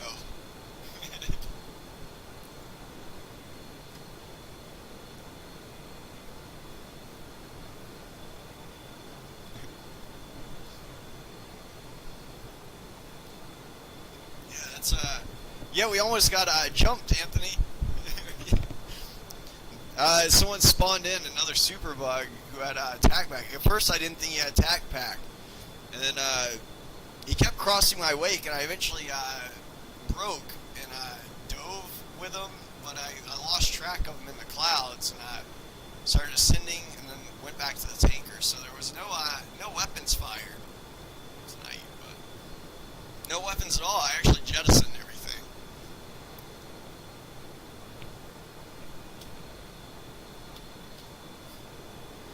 Yeah, we'll have to check out the Tacview and see what happened.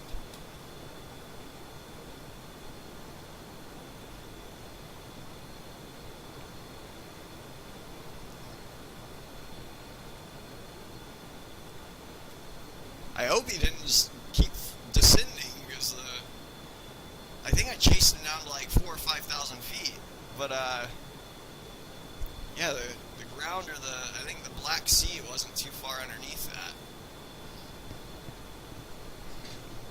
Hoping he pulled out in time.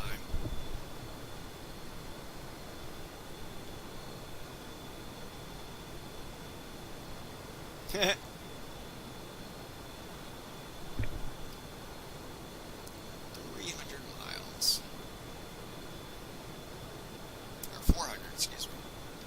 It's about 40 minutes out.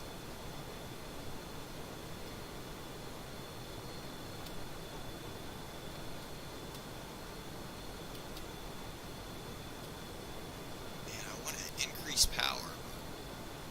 Do that. Barely enough to get back. Do that though. 4,500 pounds sounds good enough.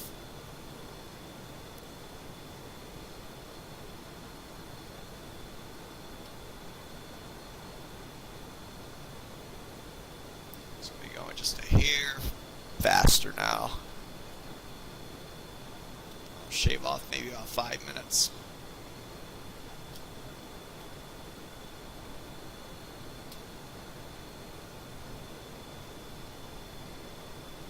No, you're fine, man. Yeah, it was my jet might get wrecked tonight, because we got about 40 minutes, so I try to land on the back of a ship without being able to see anything.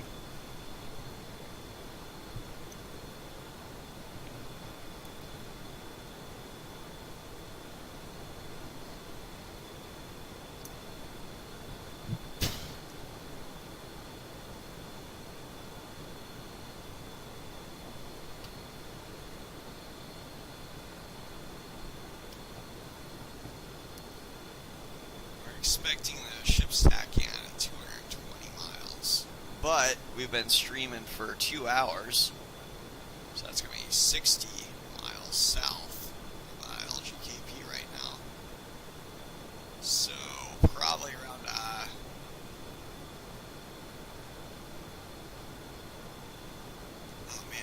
around 170, 160 nautical miles. We'll probably see it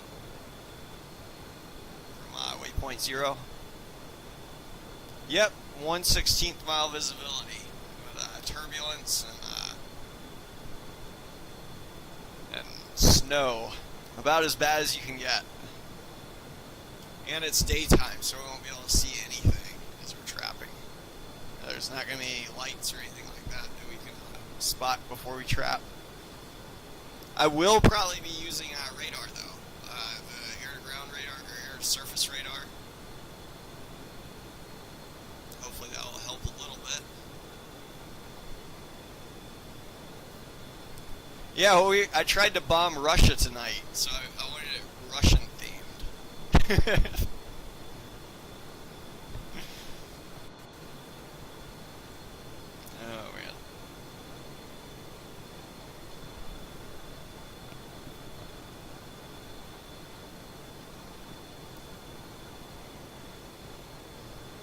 Yeah, even in ARMA, a lot of times we don't fight in 1/16th mile visibility. That's even bad for ground combat. We're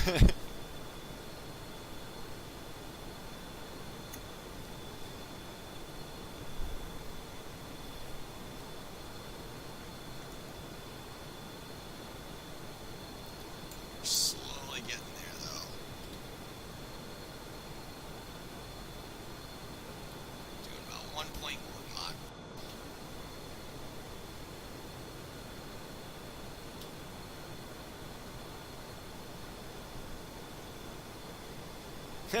That's pretty much what it is.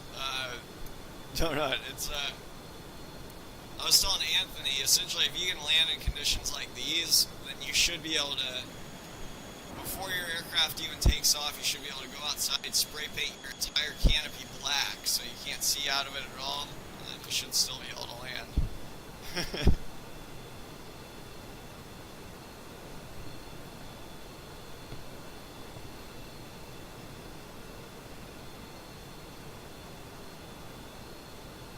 It's certainly case 3 conditions tonight.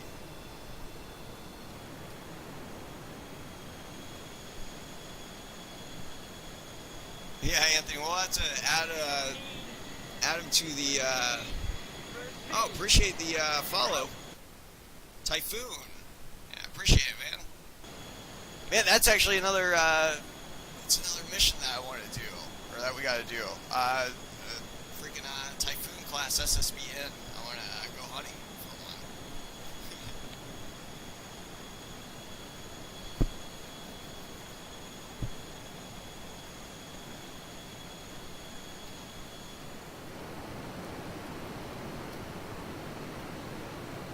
Yeah, it's definitely case 3 conditions tonight. I tended to say today because the simulator's in daytime, but it's certainly night where I am right now. Looking at almost midnight now. Oh, why did it just give me a home field master caution? Got estimated 5,000 pounds when we get there.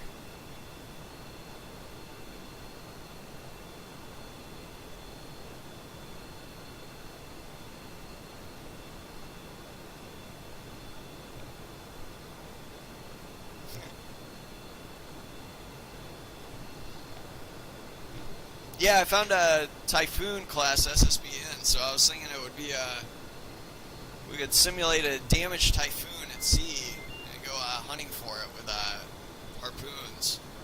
Something like that in real life wouldn't have point defense either. So.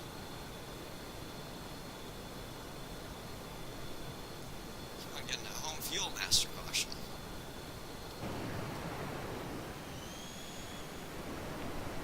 Yeah, as you can see, Anthony, I pressed this button, the push to jettison, and not the jettison station select.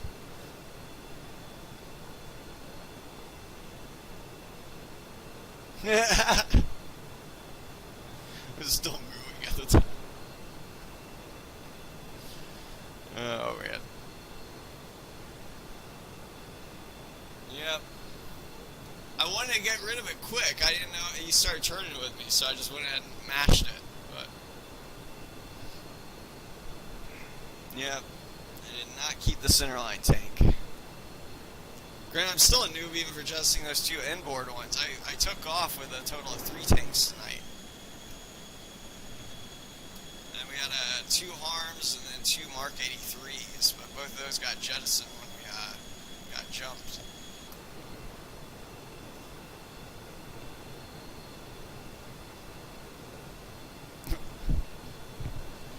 Oh man,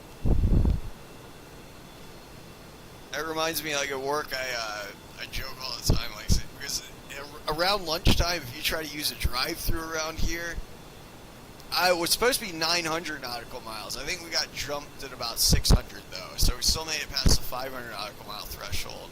I mean, I just saw your question about how far it was.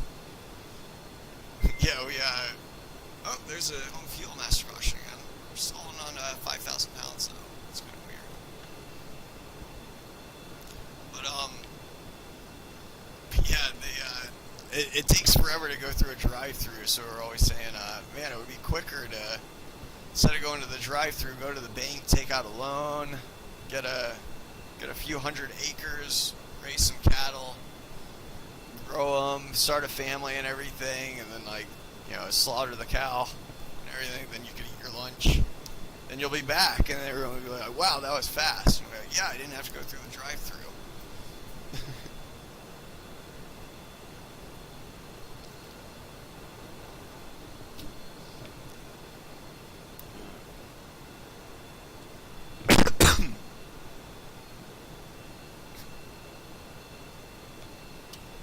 About 300 nautical miles, about 30 more minutes. Man.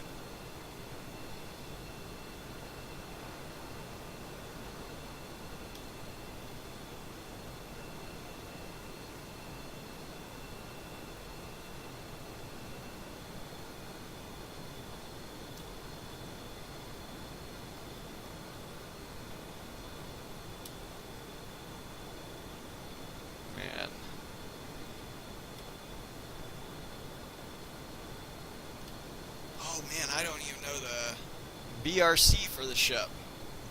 I think around Carpathos wasn't like, I want to say it was 167, if I remember right.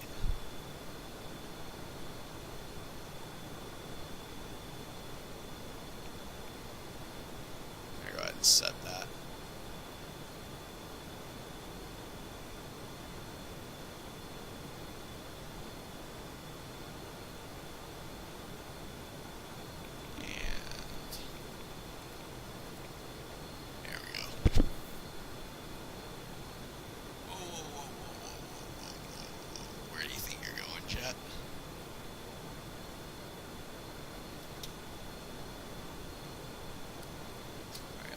Pilot error there.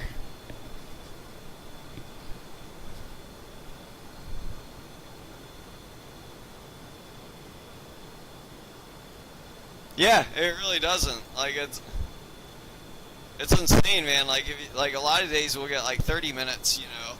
And if you oh shoot, I see you joined. Yeah, a lot of times we'll get 30 minutes, and it won't. Yeah, like you'll spend at least like 15 or 20 in the drive-through. You know. It's kind of the point now where it's like sometimes it's just quicker to go into a supermarket or something like that and grab something to eat. I don't know if you want to fly here, man, though. This is really bad visibility once you make it down there.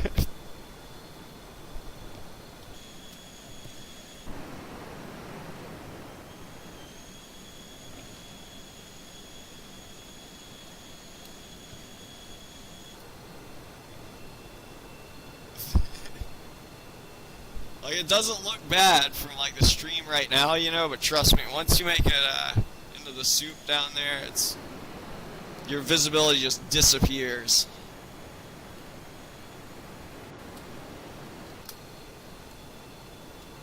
Let's see.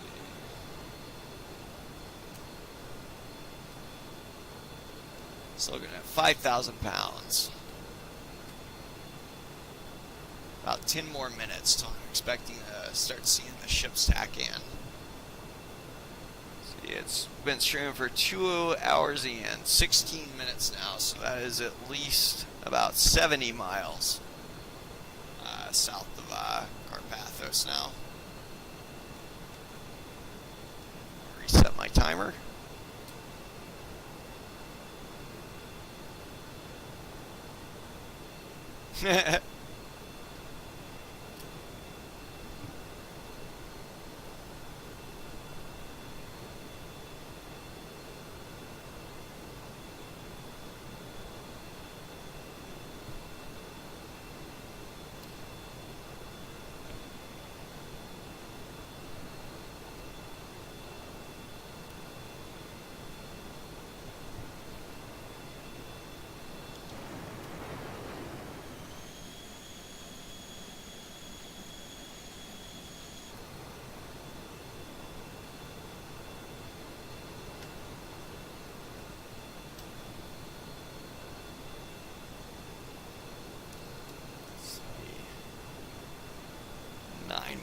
results.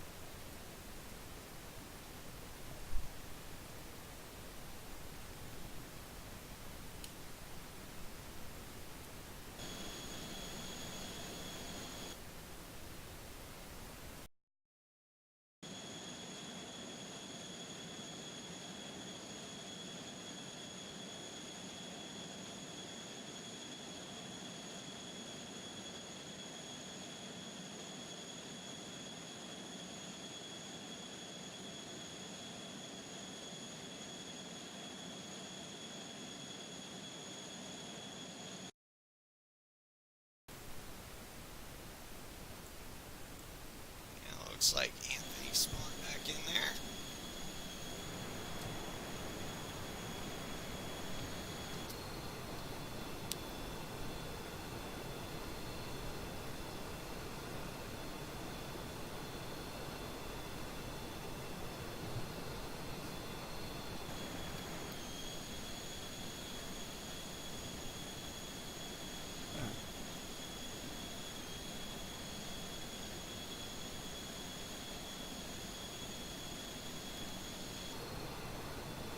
Got him as a friendly contact. See that F1.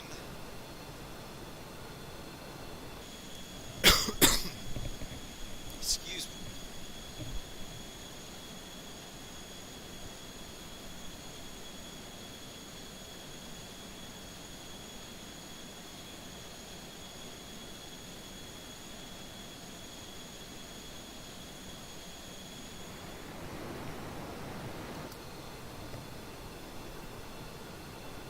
Oh shoot, it just occurred to me, he probably isn't TeamSpeak.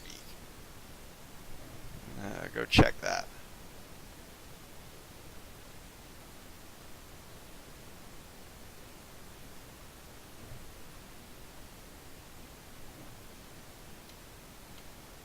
Connected. Channel switch. No, he is not at the moment. Channel switch. There we go. Tacview. Oh, I'm guessing that's you, Anthony. It is. Yeah. Oh, appreciate it. Thank you, Gamer Girl, for the follow.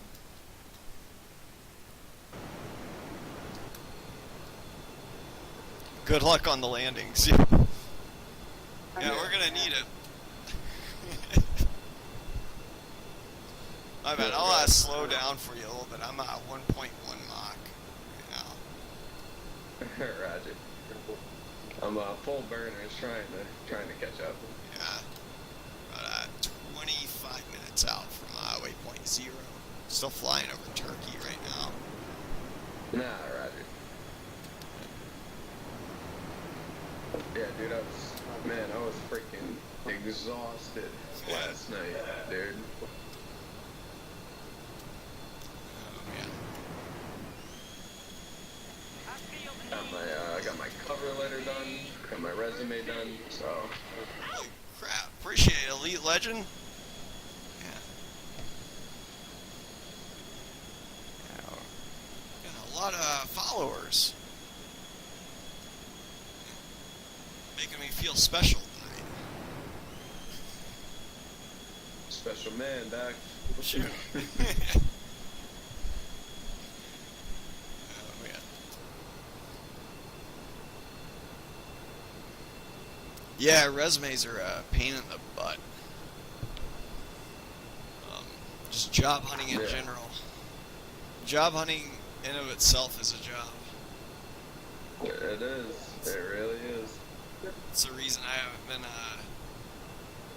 granted, obviously I'm employed and everything, but I just want to have, I don't know, I'm always, like, kicking myself in the butt saying I need to find something better, you know, but it's, like, move on, but, man, I feel like I'm just so exhausted every day, you know, like, I just want to play a game or watch a game or something like that.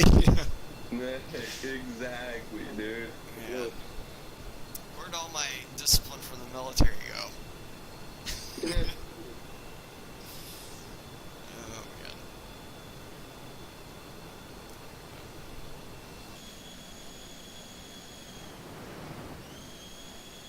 My 9.5 out, closing speed of 110. Yeah. In about 20 minutes from waypoint 0. We'll, still haven't gotten the ship's tack in yet. Roger. Hold on to 1.04 now. Mach. So just slightly Roger, coming up, supersonic. Alright. Approaching at 1.3 or 1.27. Nice. That'll bleed off real quick though, as you come up on me. I gotta, like if you cut your power, like that's one of the things that like Angels 40, you'll notice if you cut your power and like apply boards, once you match my speed, you can go to full burners, but it's still gonna take a few seconds at this altitude for your RPMs to catch back up to where I'm at, you know? So you'll still be lagging behind until your RPMs spool up to speed and start producing the same amount of thrust that I'm getting. Oh man. Not to mention thrust at this altitude, you know, it's not gonna behave the same, you know, it's gonna take to push that same amount of mass at sea level requires it requires less burn time, so to speak. There's less air to bite into up here. There's less air to mix with the fuel. But with that being said, though, there's also less air for your boards to bite into and less drag or parasitic drag on your jet. So. Yeah.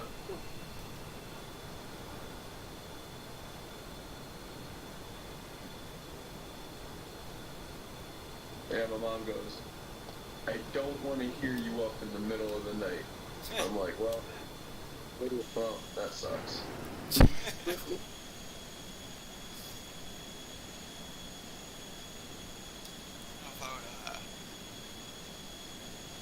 I could certainly understand, I think. I get angry when I get my sleep messed with. I'm not like angry, but yeah, I do like to not be disturbed when I sleep. Right. I didn't even know Matthew had joined the game. Dad, I missed that. Probably came in and saw where we were spawned, and it's like, nope. Nope. If he was on the ground. Yeah. I'll be thinking, I don't like flying. This is too intense for me. You know what else is intense? People when they're camping. Yep.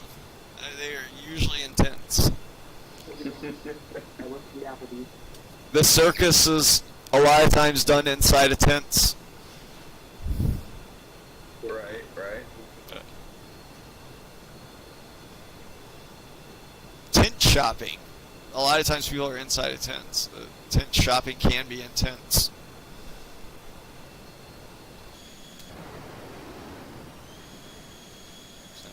Cheesy joke. Very true. Look at you with a freaking pro loadout with a centerline tank, and I'm over here as a noob with the missing centerline tank. What are you doing going 6 o'clock low there?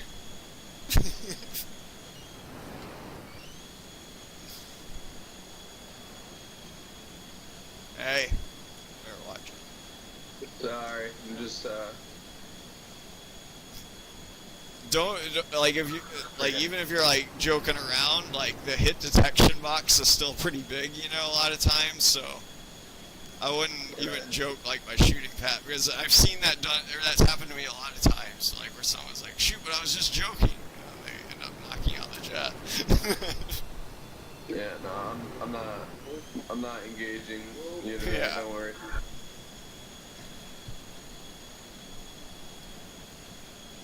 Just trying to make sure I don't overshoot you here.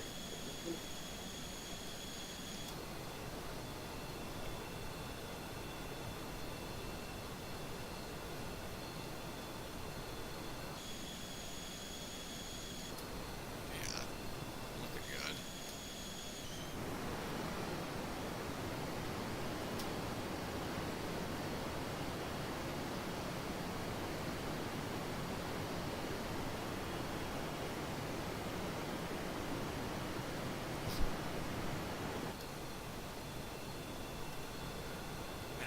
increase a little bit more power if that's cool. Alright. Adding a little power. Power set. Still looking at 3,500 pounds. Actually, I'm going to ease just a hair for 5,000 pounds. Alright. There we go. To barely touch the throttle.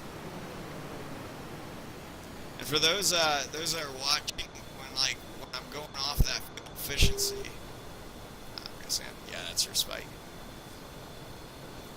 This is the number that I'm looking at. That's estimated how many pounds of gas you're going to have when you get to this waypoint. And conversely, if we got the Tacview, which we should be getting any second now, hopefully, we'll also have that displayed there to tell us how much gas we're going to have when we get to the shop.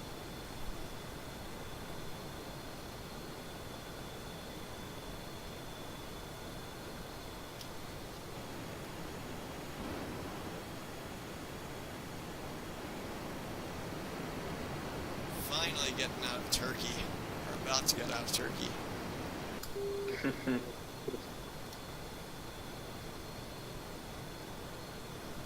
And Where were you planning on bombing? there was a place, dang, Rostov-on-Don or something like that. I want to say was the name of it. All right. But it's like one of Russia's ports in the Black Sea. That's still like part of Russia, not like a former Soviet bloc country. All right. Okay. But yeah, turns out Russia was not bombed today. So I guess that guy prevented World War III, so he's a hero.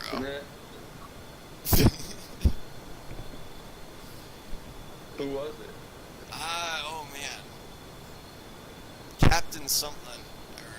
We didn't see it in Tacview, but if he did hit the ground, he'll have to be awarded posthumously the Nobel Peace Prize. Was it the same guy that, or Captain like 994, that guy? I'd have to look at the IFF list. Yeah, take a look. Yeah, I don't know what color he was.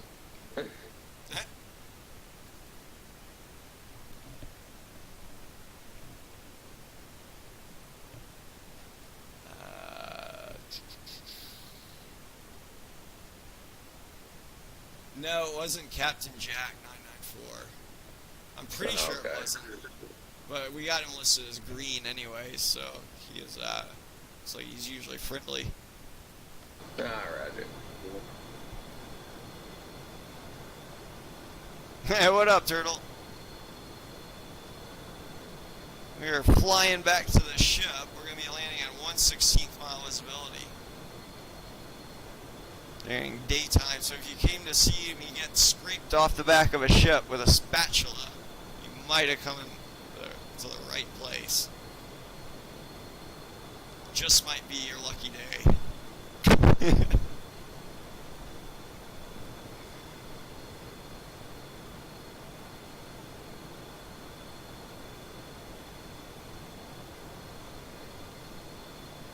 My bad. I know this looks suspicious, but I just had to get readjusted here.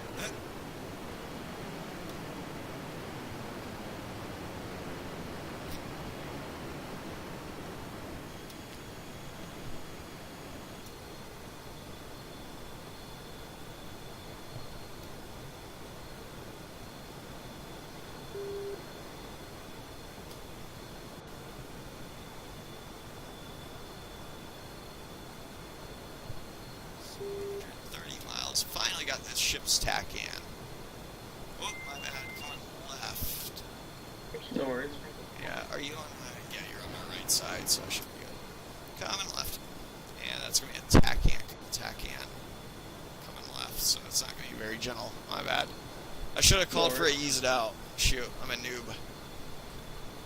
All good, dude. So about 20 minutes out from the ship.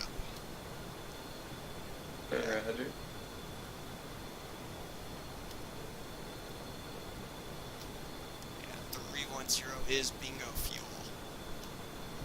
No big deal though. Let's see, our estimated fuel state when we get there is going to be 4,000 pounds. Wait, whoa, whoa, whoa, whoa, whoa, whoa, whoa, whoa, whoa, whoa, whoa, whoa, whoa, whoa, whoa, whoa, whoa, my bad. Alright, come back to the left. It was starting to track the course select. Yeah, yeah, you're putting up with all sorts of crap back there. My bad. No worries.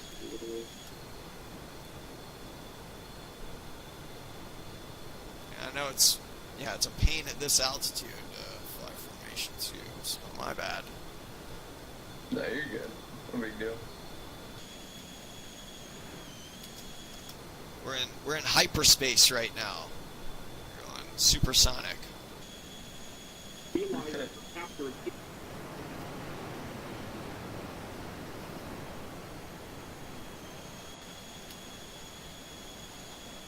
You have a little bit more drag than I do too.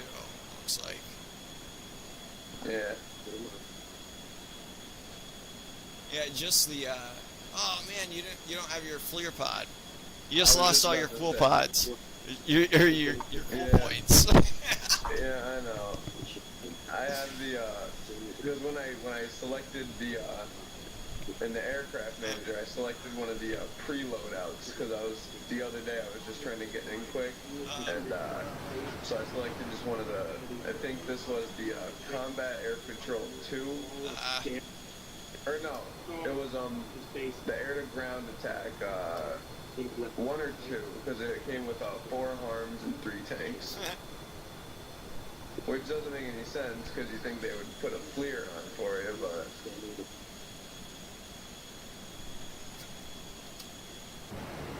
Thank you, sir. Let's see if I can get a better visual on that. Here we go.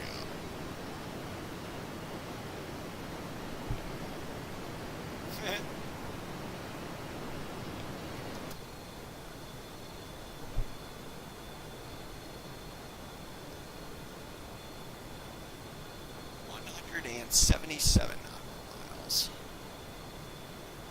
Alright. Oh man, Jake's watching. Oh man. One of my buddies from work, one of my coworkers.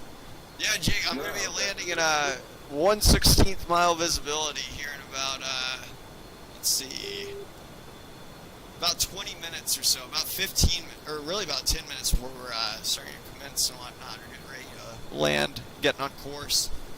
But the visibility is going to be 1/16th mile, so there's a very good chance I'm going to explodify on the back of the ship. We're not going to be able to see the ship till we're on it, essentially.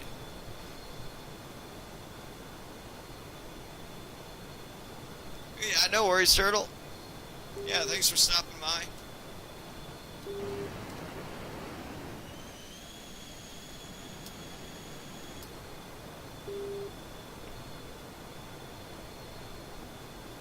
Oh, man.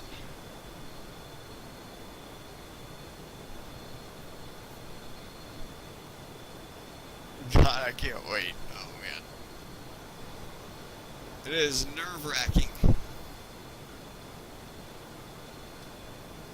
It is. It really is. It's going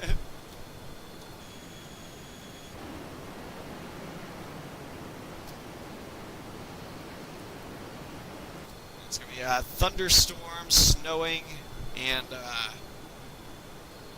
yeah, about as turbulence as bad as you can get.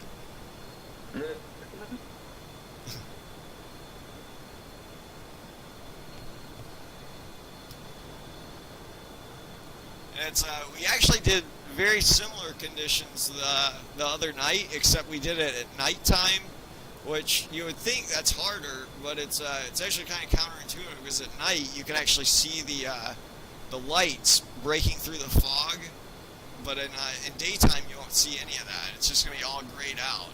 Like you won't be able to see anything. So it's actually a little bit more challenging during the daytime if you have these visibility settings.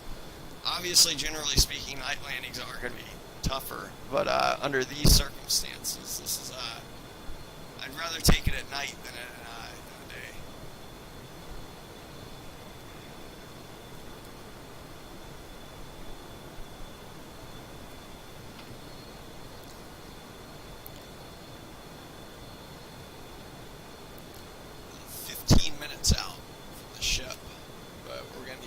commencing here a lot sooner than then. I'm going to go ahead and start my timer. Alright. Got about 2,000 more pounds of gas to burn before I get there. Alright. How's your fuel state? 11 and a half. Oh man, you got plenty of, you might have to dump. Yeah, I probably will have to dump.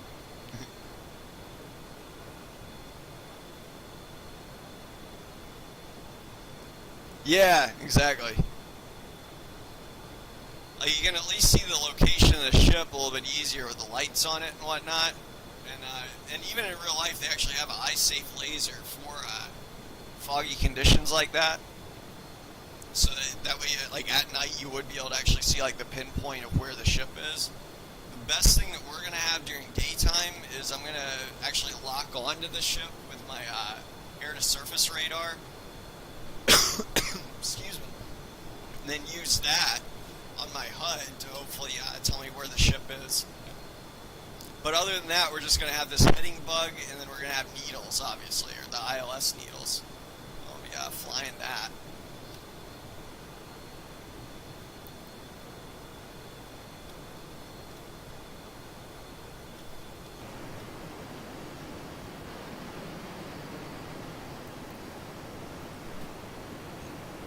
Looking good.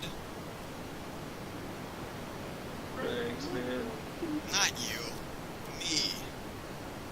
Oh, right. I just saw myself on my webcam. Oh, No, I'm just okay. joking. No, you are looking good, though. Got a friendly missile for you right on my wingtip.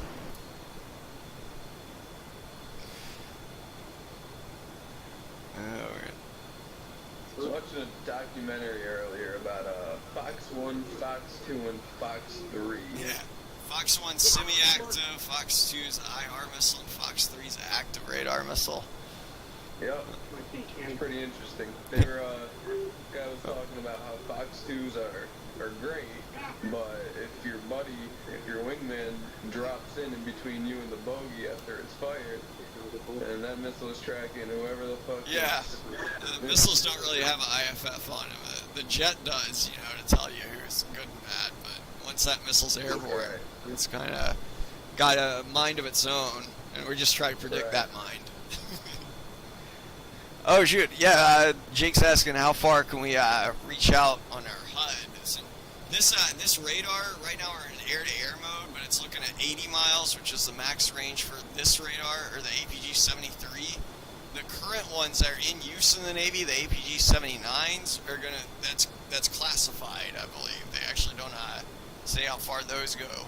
But yeah, this one's based off the APG-73, which goes out to 80 miles.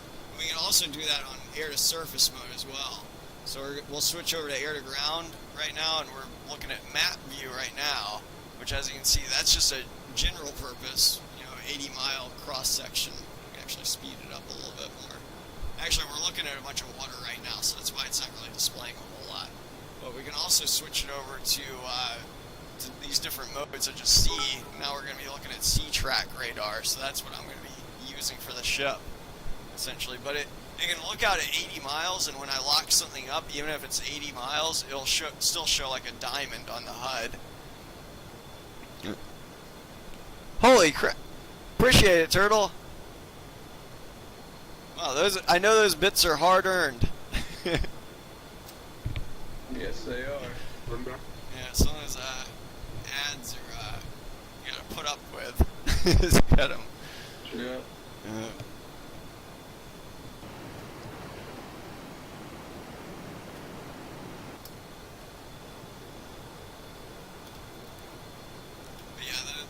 It does have a lot of different track modes available. Like the C one, this is target acquisition mode.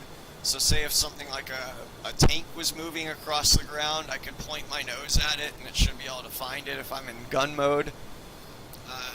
You got map, obviously, GMT, I believe that's ground moving target. Essentially if something's like moving along the ground, like a vehicle along a road, it makes it a little bit easier to spot it with this radar. But yeah, like I said, we're going to be pretty much using C-Track right now.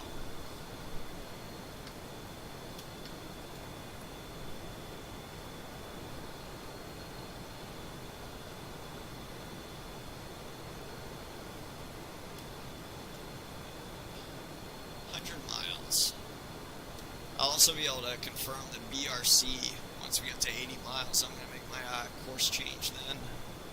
Right. So we're doing 11 miles a minute, or 1.1 Mach. So about 2 minutes, or a little less than 2 minutes till I should have it on radar. Right.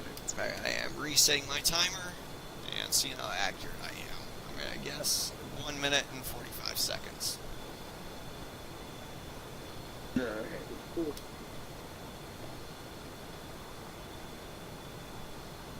Let's see. About 1 minute.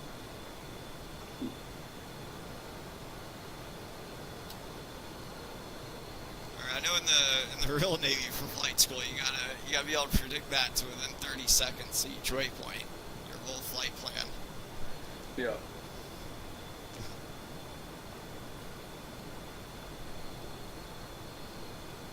It makes sense. I mean, if say an operation depends on you dropping a bomb on a house or something like that at a specific time, I don't want to say like, oh shoot, like not everyone in the squadron can do that. Pretty much any pilot should be able to accomplish that. Or any military aviator, I'll put it that way. Right.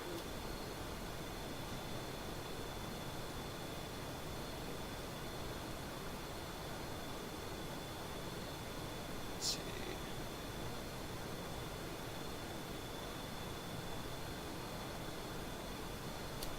$85 miles. I got 15 more seconds.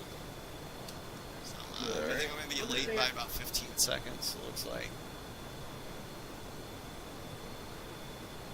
Yeah, I'm late by 50. There's 145 on the timer. That's still a pass, though.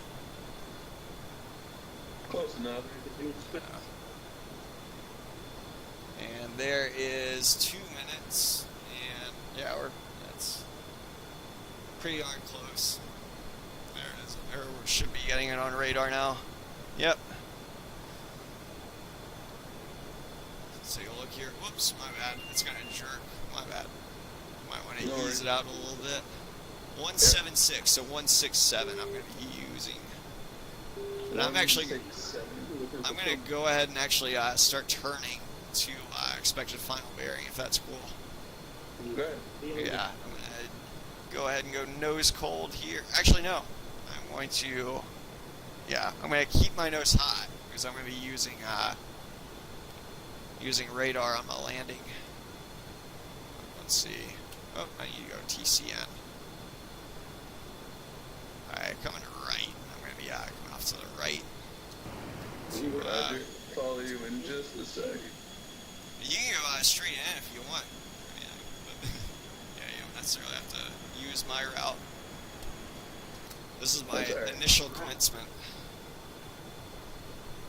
I'm going to ease back a little bit on the power.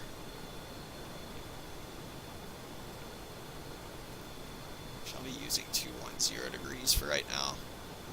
Alright. It's a slight lag pursuit of the ship. Yeah, I'm gonna go ahead and start descending, or like start getting different altitudes, so that way we don't run into each other or anything. Yep. It's gonna get messy here in a minute.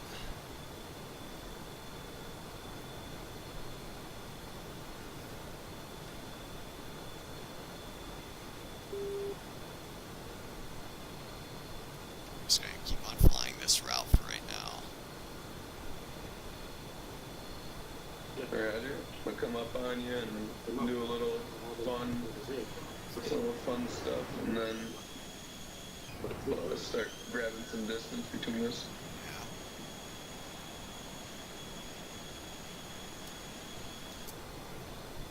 $60 miles. Easy, more power. Power set.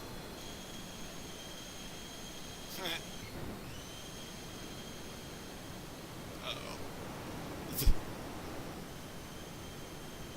I was afraid you were about to come right back up in there. Up underneath me.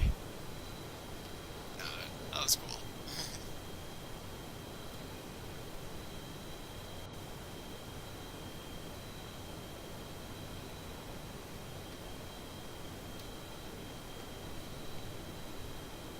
Alright, now...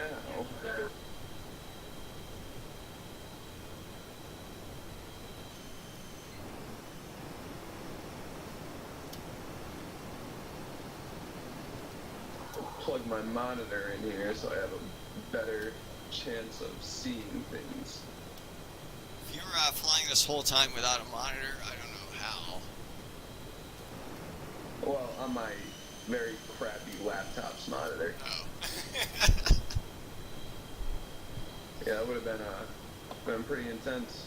I would have said, I don't think you're going to have any trouble landing with zero visibility, because that really won't affect it if you're not using a monitor. Right? How you're doing anything else blows my mind.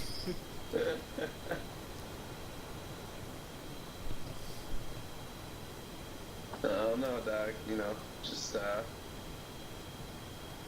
you going to be in first or second, you think? well, considering my approach to the ship is probably all wrong, probably first. Yeah, you might want to turn off your RWR for right now, because I am going to be locking the ship. Oh, no, you're actually behind me. Oh, okay. Roger. But if you're going to be locking it too, I'm going to turn off my RWR for right now. Yeah, I'm locking it. Yeah, my RWR is off. The reason we're doing that, if anyone's watching, is we don't want to get right up next to the ship and then start getting the air-to-air warning from our wingman. It might be a little bit of an alarm. Holy crap, Turtle Dude just donated another freaking... How many is that? Yeah, like 5 bits, I think. Appreciate it, man. Nice. I need to look at that again. 167.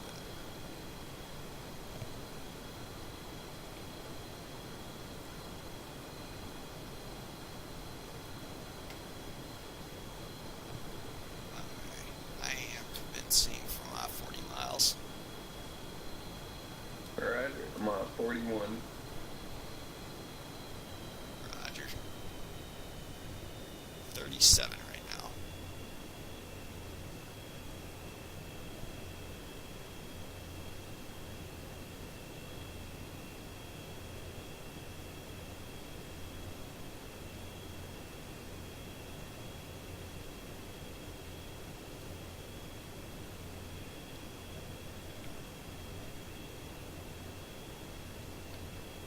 Not quite in the soup yet. I can still make out the horizon. I can't.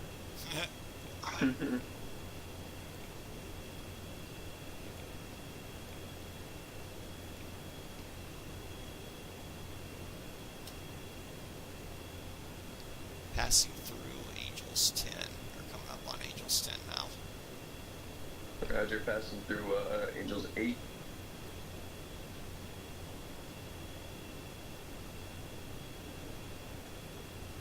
If I gotta remember to turn on my RWR next stream.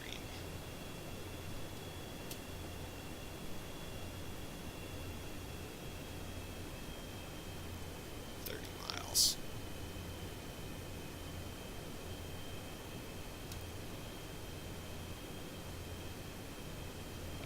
So yeah, if you're still watching, Jake, that's the little diamond right there. That's where the ship is. If all the clouds and everything just disappeared right now, we should see it right underneath that diamond.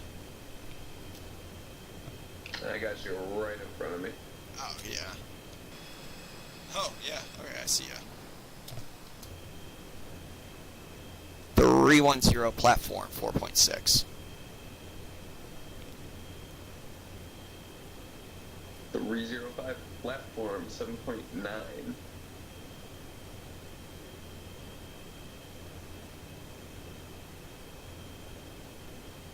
Continue to go down to 1200 feet for right now. Roger.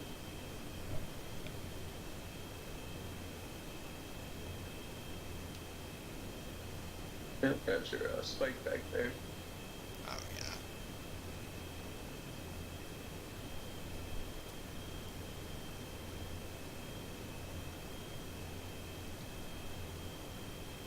There's 20 miles hooked down. Yeah, coming up on that myself.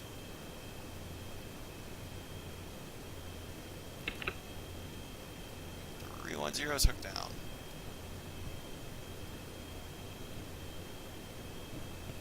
And there's 1200.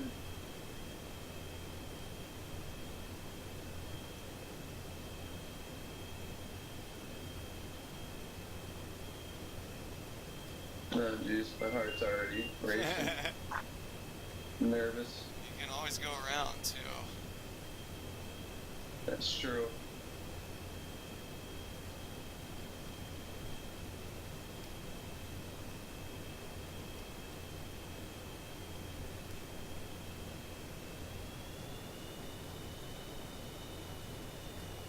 I'm finally at 1200 feet, 16 miles. Roger.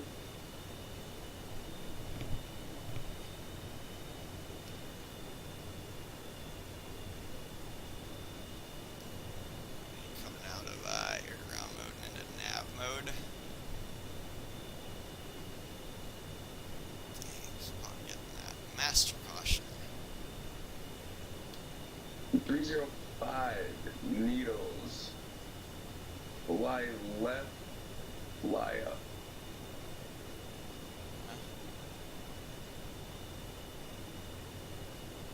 And I had a bunch of lightning just there in front of me.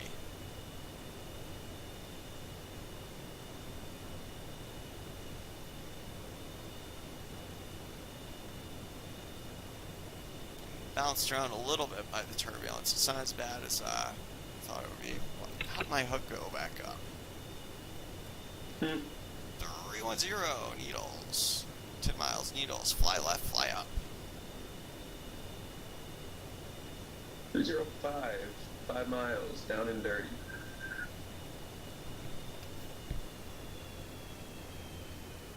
I'm gonna go ahead and dirty up early, I think. Roger.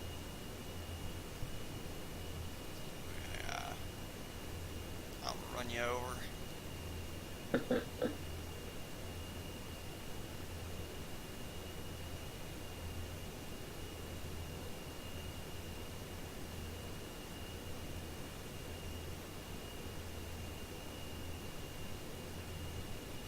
Turbulence actually pretty rough. I don't know if you're getting that, but Oh, joy. 310, 6 miles down and dirty. roger.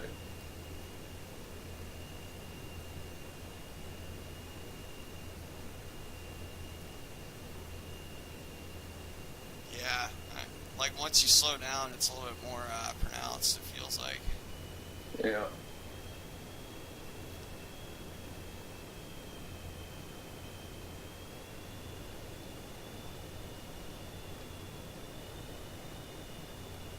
Oh, man.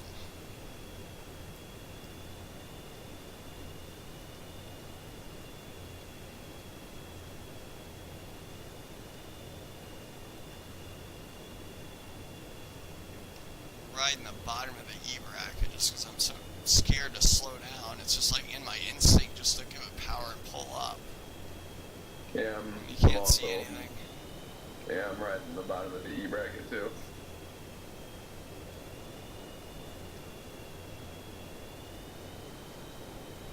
I'd rather be a little bit too fast and have too much energy than not enough and see the back end of the ship in my face. Yeah, right.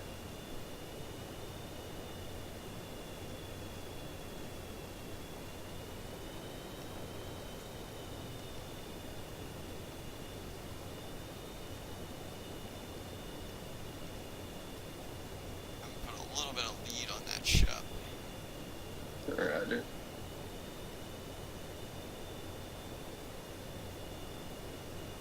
Here we go. 3/4 of a mile.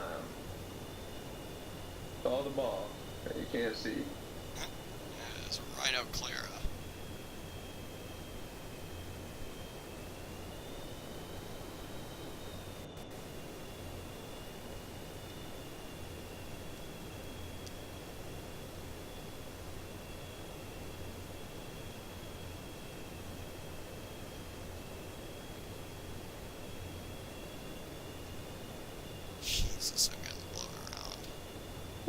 trap. 2-wire, red deck. Nice. Jesus.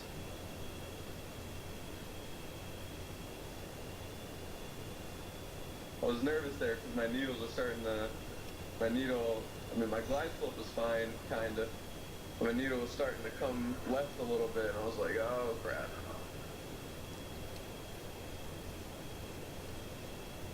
Yeah, I'm having to put a lot of heat on this ship. Can't even see the back of the, can't even see the wires. That's 310 is on glide slope on center line. Rhino Clara 4.0 manual.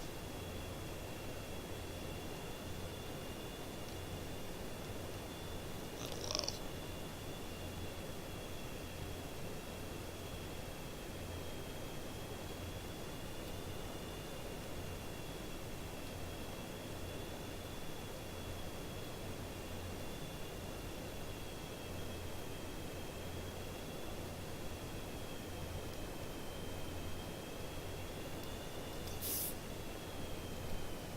Oh, I boltered. Uh-oh. 310 is bolter wave off. Yeah, just saw it. Craziness.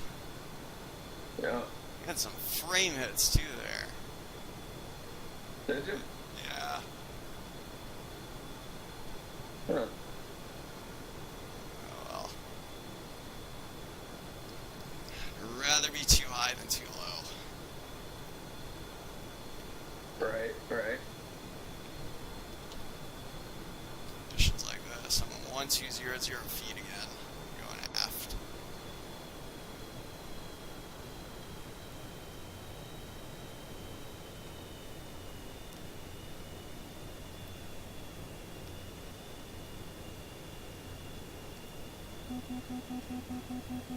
That's an overspeed warning for the gear. Not too worried about that.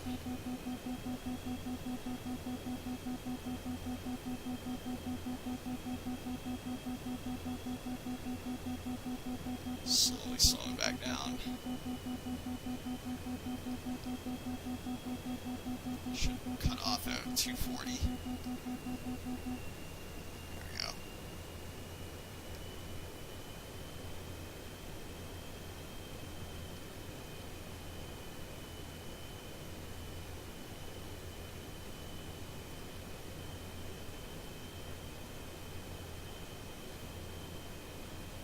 Okay, I am recommencing.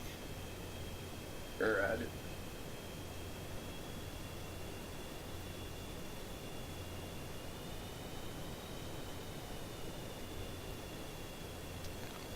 I'm gonna have about one more trap before I'm gonna have to start thinking about a tanker.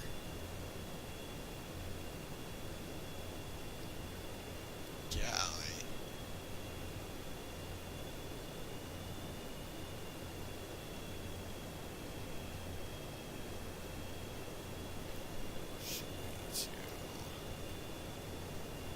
Oh shoot.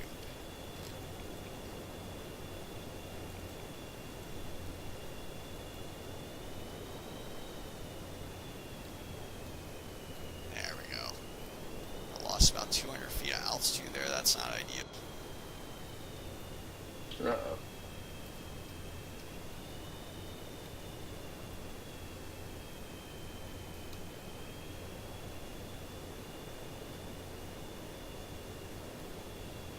Yeah, 310 is 4 miles. Needles. Fly up, fly right.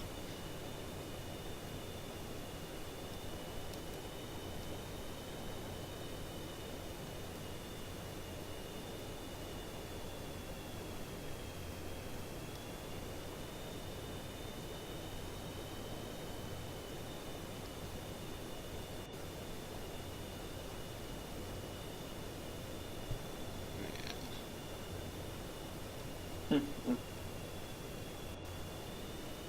to lean it a little bit more to the right, it looks like. What's your fuel state looking like? 3.4. Nah, jeez.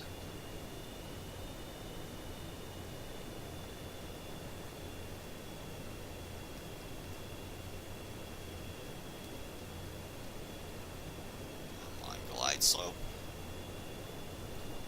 Roger.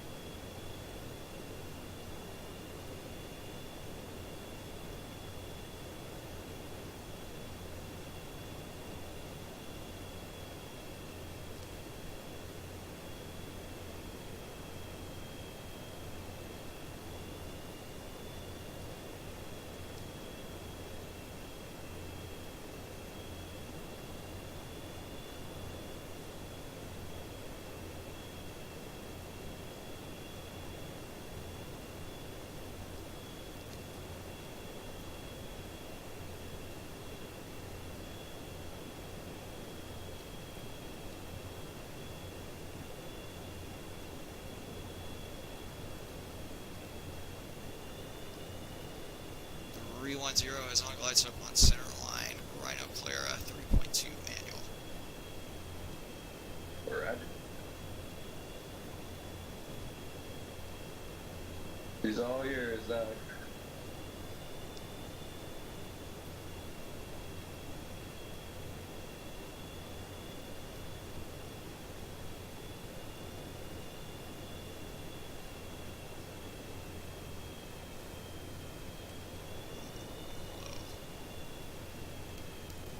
Whoa! I just almost rammed into. Oh! I just damaged my jet. Wow. Oh yeah. Oh yeah. Yo, just hit some AI traffic on the carrier. I think I missed that, actually. That You I think think I so? missed. I think, but yeah, because I might have. I don't know. I probably have to look at a replay or something. Yeah, I just watched your was watching the stream when you landed. Looks like you came. Looks like you were too far right at the last second. Yeah, I was trying to lead it too far. I'm still getting used to that 30 knot lead. Right. Oh man.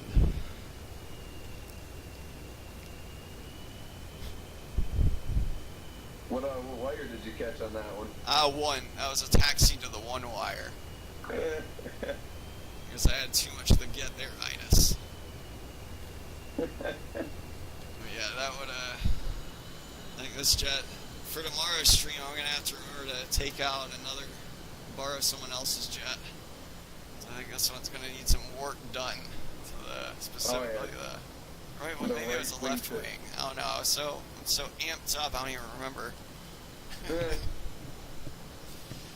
Oh, man. Holy crap. Yeah, I do not like trapping in these conditions in the daytime. Oh, wow. And all for nothing, too. We didn't bomb anything tonight. We got jumped and then jettisoned everything. Which reminds me, we should watch the Tacview and see what actually happened with that. Yeah, go ahead. I mean, Hey, thanks for tuning in, Turtle. Sorry for that awful landing. That was man, that was not safe at all.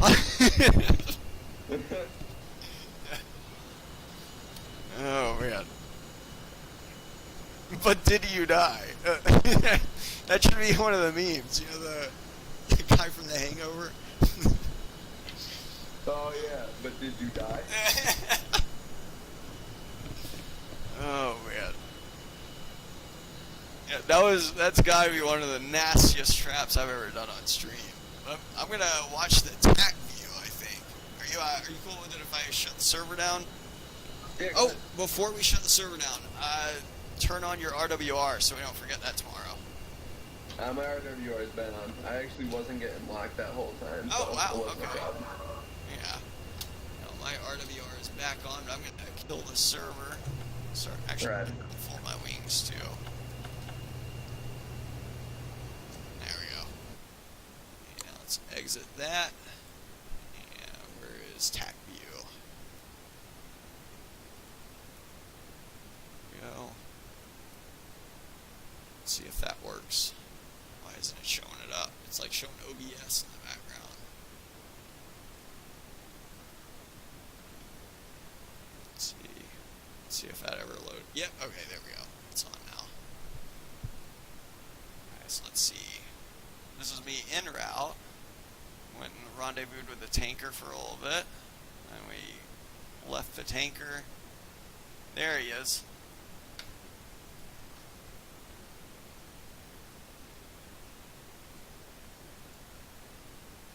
There he is.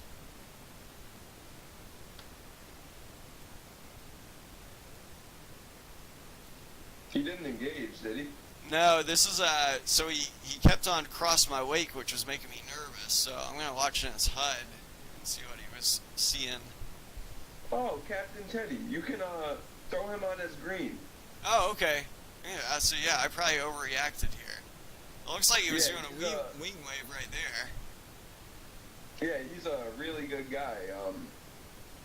Probably in his, I'd say, friggin' late 50s or early 60s or something. Dang, my bad. I totally... Yeah, he flies with AA a lot. Oh, okay. Yep. See, this is the initial part. He didn't, but now he started to turn to me, which made me really nervous. And this is when once he started turning with me, I think I crossed him one more time, but then I jettisoned. Yeah, when I saw him start turning in on me like this. I thought he was coming after me, right there. Let's see, I haven't jettisoned my stuff yet.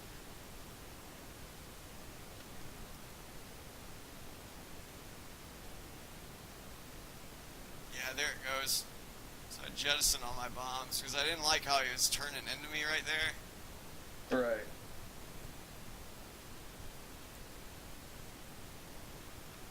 So I kept this turn up. At this point, I just kept the turn in. I didn't keep on crossing his way because I figured he was hostile. Yeah. So I kept turning around. I know I followed his contrail. I spotted his contrail here. So let's see. I'm doing 0.883 Mach. He's at 1.11 in a dive. Uh-oh. Uh-oh.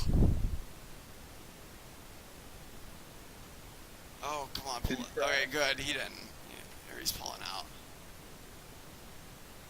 Oh, no, no, no, no, no, no, no, no. Don't do that. No, no, you will not. Okay, yeah. Oh, gosh. Oh, what happened? Did he crash? Yeah, I was, that is what I suspected happened. Because as you can see here, I started doing a corkscrew right back up, looking for him again. I didn't find him, so I figured there was a chance he might have driven himself into the deck. But yeah, he did that invert, and I guess he thought he still had enough altitude to do a split S. Or right. Yeah, that would have been a split S, not an L1. But here's I think I was holding about 10 degrees nose up. Let's take a look. Yep, about 10 degrees. And this is what I was talking about, like doing the tight corkscrews. So I'm essentially building my own little radar tower right here, like, because I don't know where he went, so I'm just doing this corkscrew, pointing my radar off in a big circle around this area. And as I'm doing it, though, I'm also gaining altitude and, more importantly, gaining airspeed, or at least staying constant on my Mach, or I was keeping my velocity vector, my energy carrier, above my velocity vector, which is really key. So if you look down on it, you should see a pretty tight circle in that area where I was searching. Yeah. And you can spot that in Tacview, like if you find like another pilot and you wonder what the heck he's doing, after an engagement or something like that. If you see him doing this, there's a good chance that's what they're doing. I call it building my radar tower, because that's essentially what I'm doing. I'm just pointing my nose all around in all directions, and after those 2 loops, I didn't see him, so it was time to do the hippie shaky and do the boogaloo and get out of there. Because I didn't know where the guy had gone, if he was hostile or not or anything. For all I knew, he was getting ready to shoot at me. Yeah, he spawned in about 120 miles away, it looks like.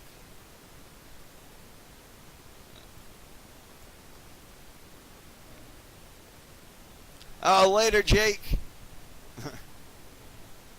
Yeah, thanks for stopping by, man.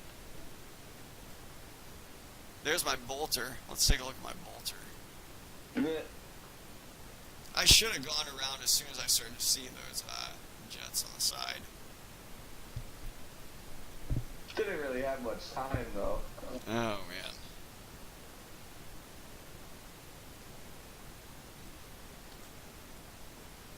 So this is my first one. The first one wasn't bad. I was right in the landing area and everything. It's just I was slightly high. It's not a bad approach, it looks like, as far as straight line in.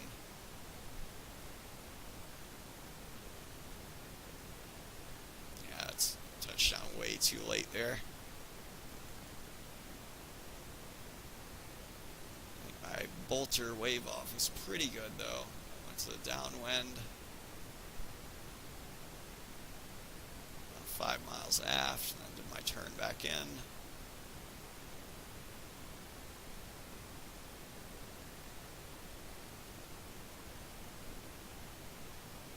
Let's see here.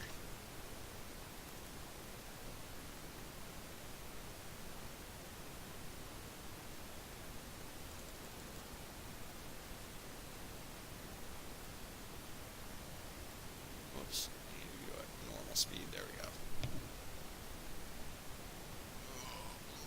Yeah, that left winglet ate it. That's going to be a write-off on that freaking missile pylon, or missile rail. And probably a lot of other checks that would need to be done to the airframe after that, too. Very costly decision to get their itis. Yeah. Oh, man. But I think I'm going to call it a stream here. Appreciate everyone stopping by and all the, yeah, we got a lot of followers tonight. Appreciate anyone following, and appreciate Turtle. You donated some bits there. Same with Anthony. Yeah, appreciate it, man. But yeah, you guys are spoiling me. Oh, wait. Wait a second. Is that webcam like in focus? Oh yeah, it's somewhat in focus. Yeah, it was on my little camera. It wasn't, but. Yeah, I'm going to call it a stream here, and we should be back up tomorrow, a little bit closer to prime time hours. Hopefully we'll give you a better trap tomorrow. But hope everyone has a good rest of their week if we don't see you again. And, yeah, we'll have probably some better visibility tomorrow, and until next time. Isn't tomorrow still IMC? Oh, shoot. I think you're right. Yeah, I do believe you're right. It's IMC tomorrow. But, yeah, wait, I'm going to check that real quick. Roger, I think it is. I think Thursdays are IMC. Yeah, Thursday. Oh, man. So maybe I'll do a little bit better of a trap tomorrow night. I'll probably hit the back of the deck and explode into a million pieces.